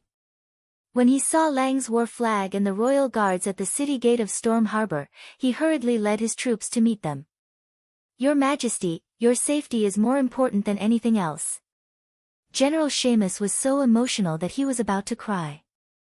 "You've worked hard, my dear subject. Now, only the last 2 steps are left." Lang stared at the squad of guards who were carrying the great tribal chief's head and the tribe's war flag, with obvious excitement in his eyes. Killing the commander and capturing the flag. If it weren't for Duque, he probably would have died here, wouldn't he? Infinite gratitude for Duque surged in Lang's chest. Thinking of the nobles who fled with their family properties at the time of disaster, Duque's name had already become sacred in Lang's heart. On the other side, when the troops led by Lothar were almost out of the church square, Duque finally launched a backup plan. Ambrose Liza Magarov's. It was a long incantation. As Duque's incantation sounded, Lothar clearly sensed that something was changing in the air. Countless mysterious magic runes appeared under Duque's feet like ripples, spreading in all directions. Seeing that Duque had stopped chanting, and the magic waves around him had also calmed down, Lothar still couldn't help but ask, "What did you do? If you wanted to burn down Storm City, would you need such an exaggerated magic array?" Duque smiled mysteriously, "You will know soon." At the same time, the Blackstone clan orcs who were fighting each other felt a wave of fear in their hearts. It was purely an animal's instinct, just like how even a mouse would run away in the face of a disaster. At this moment, every orc in all the streets of Storm City, no matter what they were doing, forcibly stopped what they were doing. The ground under their feet made them tremble in fear. In the largest church in Storm City, accompanied by the ringing of the bell, every evening prayer hall would echo with the uniform sound of the priest's evening prayers night after night. Following the attack on Storm City, the bell for evening prayers had not been rung for a long time. Every priest was using holy healing spells to heal the injured, using their kind voices to comfort every frightened soul. However, at this moment, the church bell that had not been rung in the night for a long time rang, 3 short. 3 long. Another 3 short. This was the signal that they had agreed on. The members of the Daredevils who had long given up hope of escaping and knew that they were going to die quickly moved. They might have crawled out of an abandoned attic, an inconspicuous closet, or a secret basement, dragging their broken bodies with all their might. They used flint stones to light torches and threw them on the things that had been prepared beforehand. Some of them were piles of firewood that had already been doused with oil, some were piles of whale fat that had been piled up in the corner, and some were storerooms filled with dry straw. More importantly, in the hot summer, the brick and wood houses and the large amount of flammables that had been prepared beforehand made it very easy to start a fire. Storage banks, exchanges, residences, shops, mansions of the nobles, various government offices, hotels, and all the important and unimportant facilities. More than 1,000 fires were lit up. In the beginning, the orcs who had already dispersed did not care about the fire. Burning, killing, and looting were absolutely common for any big city that had fallen. A few years ago, when the orcs had taken over Shotrath city, they had done the same thing to the Draenei city. And the orcs were not interested in human houses at all. They preferred their own tents. The orcs did not even think of running out to take a look, let alone putting out the fire. But soon, they found that they were wrong. The fire was out of control. A fear that they had experienced not long ago surged in their hearts again. They suddenly remembered the scene of Duque burning down most of the tribe's main camp by himself. That blazing fire, which could be called the flames of hell, caused the deaths of over 10,000 orcs. They began to run out, trying to use all kinds of methods to put out the fire, but it was too late. The fire had already spread unscrupulously everywhere. One block after another was easily swallowed by the raging fire. In the narrow streets, they could not find a place to hide from the fire. They could only run to the wide square or jump into the moat that covered the whole of Storm City. They watched in shock as pillars of fire shot into the sky one after another.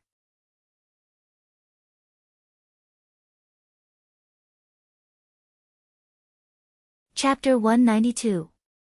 The area of fire grew wider and wider. Looking down from the black sky, one would find that the entire city seemed to have been flooded. It was a torrent of raging flames. Beep, beep, la la la. Low houses, towering mansions, huge warehouses, and countless other houses that had been burned through collapsed one after another. Along with the continuous rumbling, countless orcs who could not dodge in time were crushed to death by the brick and wood houses in the narrow streets. Ah! Fire! Run! The streets and main roads had already been sealed off by the raging flames. At almost every important intersection, there were 2 large houses that had collapsed. The enormous burning towers just happened to block every path of escape. The orcs who had already hidden in the safe zone were trembling in fear, cold sweat dripping down their backs. They could only watch as their compatriots were devoured by the flames. Even if they covered their ears, they could still hear the screams and cries of their brethren as they burned the city. There was also the wild laughter of the human suicide squad before they lost their lives. Ha ha ha ha. There was no regret, only the wild laughter of an enemy being killed. At that moment, the orcs realized that they had fallen into a common nightmare. That nightmare was named Duke Marcus. Once again, he burned countless orcs to death with his flames. Orgrim also jumped into the city's canal. Even though it was a hot summer day, the river water was still warm, but it did nothing to raise the temperature in his heart. This was an extremely painful trap for him, and he lost more than half of his men. If it weren't for the fire, perhaps even the remaining half of his body would have been killed by the crazy counterattack of the Black Hand Guards. He could no longer remember how many Black Hand Guards he had killed with his hammer of destruction. It was once a weapon that he was immensely proud of. He had used it to slay countless ogres and over 100 ferocious beasts in our world. But now, under the moonlight, the blood on the hammer of destruction flowed along the water of the canal. It was the blood of the Blackrock tribe, the blood of his fellow beastmen. However, Orgrim still had a strong sense of doubt and ominous premonition. He had a feeling that Duke Marcus, who was more devilish than the devil, had more tricks up his sleeves. Unknowingly, the moon was shrouded in dark clouds again. In the shining river, they saw a series of golden runes extending to the riverside like flames. That's impossible.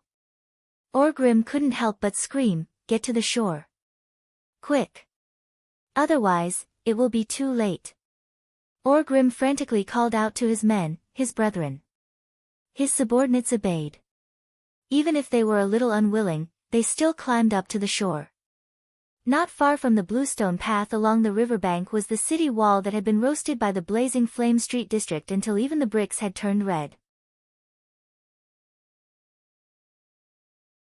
These 3-meter-high low walls, together with canals that could act as moats when necessary, divided Stormwind City into 6 large districts. Even though they were sitting on the blue stone by the riverbank, they could still feel the extreme heat. If it wasn't for Orgrim's roar, they would have sunk back into the cool water. In fact, many beast men who were not directly under Orgrim had done so. They returned to the river, and crossed the boundary between hell and the human world that the Grim Reaper had drawn with his scythe. It was as if there was a blazing sun rising from the depths of Stormwind City, arching the earth as if it would break through at any time. Countless golden runes glowed from the black soil beneath the canals. The beast men in the river could clearly see their toes from the surface of the water. Rumble the entire Stormwind City shook. From King's Valley in the south to Stormwind Fort in the north, from the Mage District in the west to the Old City in the east, every street was shaking. The statue of Medivh that stood in the middle of King's Valley began to shake violently. Then, the statue that symbolized the guardian of the old era began to crumble. Every brick on the ground, along with the sand under them, rose and fell like waves, becoming more and more turbulent. Even the beast men who were hiding from the flames on the ground were thrown into the air, dropped down, and then thrown up again. The wooden beams and pillars that were already starting to burn in the flames creaked and exploded one after another, speeding up the collapse of every house that had yet to collapse. Then, the golden light shot out of the ground and into the bottom of the river. The streets and roads that were originally without flames became roads of flames. Every drop of water in the canals that were supposed to be shelters evaporated due to the high temperature. The beast men who were still in the river were scalded to death in a few blinks of an eye. And the water turned into steam. The hot steam was even more lethal than the flames. The orcs couldn't suppress their breathing, so they inhaled a large amount of hot steam.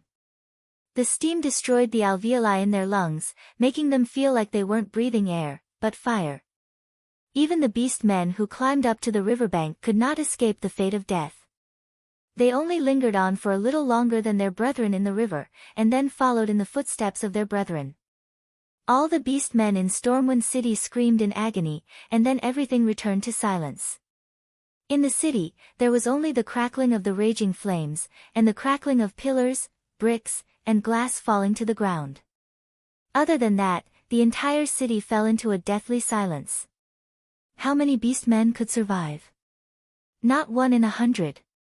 The beast men who ran out of the streets or jumped into the river were almost completely wiped out.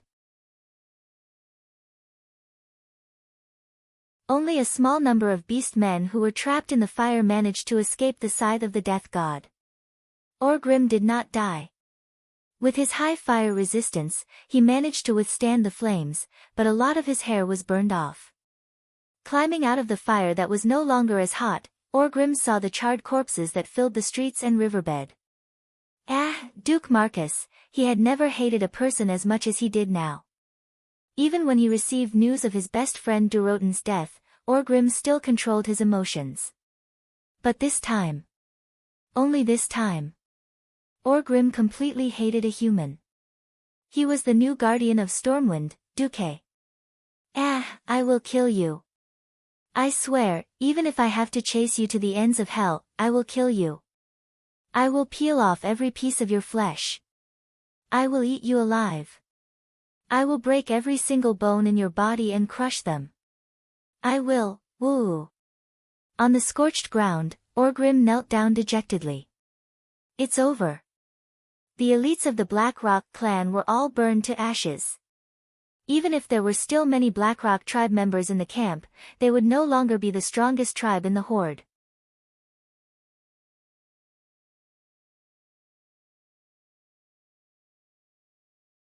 Chapter 193. In Stormwind Port, separated by a city wall, tens of thousands of Stormwind Kingdom's elite soldiers witnessed the last scene of their beloved city. Flames rose from the ground and soared into the sky. The flames could be clearly seen from dozens of kilometers away. The fire lit up the entire night sky. Perhaps, from today onwards, Stormwind City would be known as Flame City. This is... Lang couldn't help but ask as he watched Duque return under the escort of Lothar and his elite soldiers. This was definitely not something that could be achieved by ordinary arson. If he had to use a word to describe it, it would be purgatory. Duque wiped the sweat off his forehead with the towel that Windsor handed him. This is the magical defense system that Medivh left behind. His original plan was to set up a magical formation similar to the firewall spell in every canal. This was to prevent enemies from invading and destroying all the streets at once. But I changed it a little. Changed? Of course, Lang knew about the division of the different districts. Why were there canals and walls separating the districts of Stormwind City? It was so that they could resist. In fact, there were secret tunnels between the districts so that even if parts of the districts were conquered, they could still use the secret tunnels to take back territory. Yes, I ordered the Suicide Squad to set the entire city on fire and block the streets to drive all the orcs into the rivers. Then, Duque didn't finish his sentence. Everyone present was smart. They immediately realized that this was a chain reaction. By driving the orcs away, they would gather them together and then exploit the enemy's psychological blind spots to turn the safest place into a real death zone. No one would have thought that the canals that could avoid being burned to death were the real killer moves. Suddenly, everyone felt lucky that Duque was one of them. Killing the great chief of the Horde and burning 100,000 of the Horde's soldiers with a fire. This glorious achievement easily made the soldiers cheer. The cheers didn't last long. It was simple. Everyone's heart was still heavy. Tens of thousands of soldiers gathered at the Stormwind port. The huge square of the port became extremely crowded because there were as many as 50,000 people. In order to avoid being outflanked by the Horde, the goblins had detonated the explosives on the cliff closest to Storm Harbor. However, once the fire was extinguished, if the Horde attacked again, these 50,000 people would have nowhere to run. These were not ordinary recruits. Perhaps many of them were from the militia or local garrisons. The real regular army only made up about 60% of them. But they had one thing in common: these 50,000 people were all veterans who had experienced more than one war with the orcs. It was not an exaggeration to say that these 50,000 people were the essence of Stormwind. If these 50,000 people could evacuate safely, Lothar was confident that he could train an army of 200,000 people within a year with these 50,000 people as seeds. If all 50,000 people died here, Lothar was right to be worried. In history, Lothar fled in panic with only the Queen and Prince Rin, an orphan and a widow, and thousands of soldiers. As a result, they were under the control of other human kingdoms. But tonight, the so-called history had changed beyond recognition. Lothar combed his sweaty hair and patted Duque on the shoulder. "All right. Now it's time for you to perform." The 50,000 soldiers silently parted to the left and right like the tide, each of them in awe. The person who strode in front of them was the hero Duque. Many people felt that this excessively young man was a mystery. In just a year, he had risen rapidly and become an important minister in the kingdom. Not only did he have powerful magic power, unparalleled courage, and the wisdom of a top tactician. From taking in the Murloc Naga to expand the Pearl Sea route for Stormwind City, to raiding Karazhan and killing Sargeras, to setting fire to the Horde's army, and finally to burning the city. The name Duke Marcus had become a legend. Now, everyone was shocked when they thought that they were about to become a part of this unfinished legend. No one knew what Duque was going to do next, but everyone felt that Duque could do it. This was the sense of trust that was based on actual achievements. Duque had proven himself time and time again. Now, it was just another step in Duque's legend to climb to new heights. Under thousands of gazes, Duque walked onto the dock and towards the dark sea. On the sea, the wind was strong and the waves were strong. The only thing that could be confirmed was that there were no ships on the sea, not even a sampan. Duque had personally promised every high-ranking official of Stormwind City that he would evacuate these 50,000 soldiers safely. How would he evacuate? "Is Great Wizard Duque going to open the portal?" a knight with some knowledge asked his colleague in a low voice. "Impossible. I've seen the wizard's portal. I heard that it's very unstable, and even the sky wizards can't teleport more than 10 people at once," another knight replied. "It's not a portal." This time, it was General Tom Simois who spoke. "Even the dark portal that attracted the orcs this time can't teleport more than 500 people at once.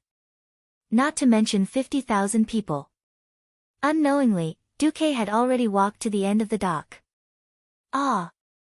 Amidst many people's exclamations, Duque seemed to have lost his footing and fallen into the sea from the stone dock. But the next step, Duque stepped on solid ground. Ice. It was actually ice. Incomparably cold air instantly spread from under Duque's feet, and in the blink of an eye, a large area was frozen. The huge waves that were rushing towards him froze in front of Duque. The surging seawater lost all its momentum, and quietly and obediently crawled in front of Duque, in a frozen state. The large area of the sea opposite the dock was completely frozen by Duque's cold air. Rapid avalanche? No, this was no longer just a simple, rapid avalanche. The ice shield on Duque's body expanded almost endlessly, and all the seawater that entered the cold shield was instantly frozen. At the same time, the ice tornado that kept spinning in the shield was like a grinder, grinding away all the ice spikes and icicles that were higher than the horizon. The crackling sound of ice shards grinding against each other could be heard continuously. As Duque walked out step by step, a huge floating ice that was getting bigger and bigger appeared in the sight of the 50,000 soldiers. It was a huge floating ice that was like an iceberg. The side of the dock was rectangular, and the floating ice near this side was at least 300 meters wide. And as Duque walked out step by step, the surface area of this huge floating ice continued to expand. From afar, it looked like an incomparably huge ice ship. What 3-masted sailboats or 5-masted sailboats? In front of this gigantic floating ice ship, they were simply too weak. Even the aircraft carrier that Duque had before he transmigrated was just a tiny dot in front of this huge ice ship.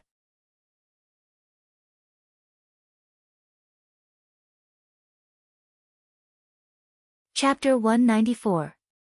Heavens, how much magic does Duque have? Even though Duque had told him earlier, Lang was still in disbelief. Beside Lang, the last Morning Star Court mage heaved a long sigh. Your Majesty, if it were me, I might only be able to support half the area. Lang, Andoin and Bolvar were visibly moved. Did this mean that Duque's magic far surpassed the standard of an average Morning Star mage? On the shore, everyone sucked in a breath of cold air. Looking at this huge piece of floating ice, everyone knew that this was the ark that would take them away. However, what if they stood on it for too long? Would they freeze to death? It was summer, and while it was great to play with the ice, the cold air it emitted made people cower. Everyone, move aside. Windsor was already instructing Duque's private soldiers to work. A large number of people swarmed forward, spreading the large amount of hay that had been piled on the pier onto the ice. Not only did the hay block the cold air, it also prevented people from slipping on it. Apart from the hay, there was even a fence to prevent people from slipping out. The elite soldiers of the Storm Kingdom were completely dumbfounded by what they saw. Was this even possible? Ugh, it was indeed impressive and magical. Duque walked more than 500 meters, and after extending the ice to 600 meters, he stopped. Looking at the pile of incomparably dim magical gems in his hands that had lost their magical glow, Duque could not help but laugh bitterly. If any of these high-grade magical gems were to flow out, it would attract the Dalajan's pharaoh, who were usually high and mighty, to come running over and snatch them like dogs. Any two of them could buy the loyalty of a sky mage. If the magical gems used tonight were used to bribe people, this would be the price of a Morning Star mage. Yes, Kel-Thuzad, who would become a great lich in the future and rely on the filthy demon king, was at this level. However, they had all been used by Duque to toy with. Duque did not feel that it was a pity. Human lives could never be measured with money. Leaving behind 50,000 elites was enough to have a major impact on the entire situation. Old Mai, you've worked hard to protect Stormwind all your life. Now that I've used your fortune to save so many people, you should thank me properly. Of course, Duque didn't have that much mana, but after he used up the mana gems that Medivh had left in Karazhan, he managed to accomplish this miracle. In order to prevent the ice from cracking, Duque used his unparalleled magic control to separate the ice into 3 layers. The top layer carried passengers, while the middle and lower layers were used to support the passengers. Finally stopping, Duque waved from afar and shouted, "Everyone, come up." In the hazy night, the light blue light flickered, contrasting with the blood and flames that dyed Stormwind City red, forming a very magical, very unique and strange landscape. The cold air began to condense, and the light reflected from the surface of the ice formed an illusory scene. The magical beauty of the huge ice ship made everyone forget the sense of loss of the capital for a moment, and put their minds into this surreal dream. The 50,000 troops, under the command of various commanders, walked along the dock and boarded the ice ship in an orderly manner. The air rippled with the sound of whispers. Of course, the biggest topic of discussion was how they were going to move the huge ice ship. Is Duque going to create a few giant sails out of thin air? How is he going to control it? Lang asked Anduin softly. How would I know? Lothar rolled his eyes. Back then, Duque had suggested using the ice ship to transport the soldiers away during the secret discussion, which sounded very noble. But in reality, when it came down to it, no one had ever studied how to move such a huge ice ship. The senior executives only knew that without the last 50,000 elite troops, they wouldn't even be able to stall for time. If Duque could save all of them, it would be a waste of time. Even if the orc army was burned to ashes, Clayan and the others thought that they would just have to make a few more trips to transport as many as they could. They agreed to Duque's plan purely because there was no better way. Out of trust in Duque, no one asked carefully about the details. Then, they ushered in the moment of a miracle. Duque took out a peculiar conch that was engraved with runes and blew into it. More than 10 seconds later, thousands of bubbles appeared on the surface of the sea. A group of something was emerging from the bottom of the sea. Even though everyone was mentally prepared, they were relieved when they saw the hilarious and huge eyeballs. Murlocs. Thousands of murlocs. They floated up from the bottom of the sea in a disorderly manner. Some places were simply crowded with murlocs, and there was no fear of falling into the sea at all. Some places were tens of square meters, and there was not a single murloc. The Naga arrived. The burly male Naga carried large bundles of ropes on his shoulders and quickly climbed onto the ice. The ropes were tied with sharp grappling hooks. The male Naga chiseled these grappling hooks down and fixed them on the ice. At this time, the Naga priestess, Vara, came. She still crossed her 4 crystal arms and bowed, but this time her head was lower. Great Master, Vara Furlan Elvis is at your command. Duque waved his hand, let's go. The male Naga held a giant hammer and smashed it hard at the connection between the dock and the ice ship. Not long after, there was a loud clatter, and the last connection between the ice ship and the land was separated. Vara's 2 right arms pointed to the dark distance and made a sharp and majestic voice, Jalalalajuo. You lowly murlocs, for the great lord of the ocean, get more people, pull the ship. Like a tug of war, nearly 100 murlocs pulled a rope and pulled with all their might. Thousands of splashes suddenly rose on the surface of the sea. At first, it was very slow, but it finally began to feel like it was moving. In the distance, in the darkness of the night, the blurry mountains and the torch-like Stormwind City seemed to have moved. Everyone knew that it was not Stormwind City or Stormwind Port that moved, but the ice ship under their feet. The soldiers, who were still in shock, finally reacted. Woo woo woo. The veterans cried. Some of them had lived in Stormwind City since they were born. Not only them, but their fathers, grandfathers, and many generations of ancestors had all lived in Stormwind City. Now, even if it was a glorious retreat, they still could not suppress the disappointment in their hearts. Before, their lives were uncertain, but now that they were finally sure that they were safe, they finally did not need to control their feelings. Woo woo woo, wails sounded in the team. Under the siege of hundreds of thousands of ferocious orcs that could fight 10 against 1, heavily injuring the enemy and then retreating. This was a myth for the soldiers of Stormwind City, but for the militia, garrison, and even civilians who were not soldiers not long ago, it was a fairy tale, a magical fairy tale. You're tuning in to the Blissful Bookshelf YouTube channel. We're so grateful for your support, and don't forget to subscribe to join us on this incredible journey through captivating stories. Your generosity through donations truly makes a world of difference, as it's the primary source of revenue that allows me to expand and enhance this channel for you. Thank you from the bottom of my heart for being a part of this adventure.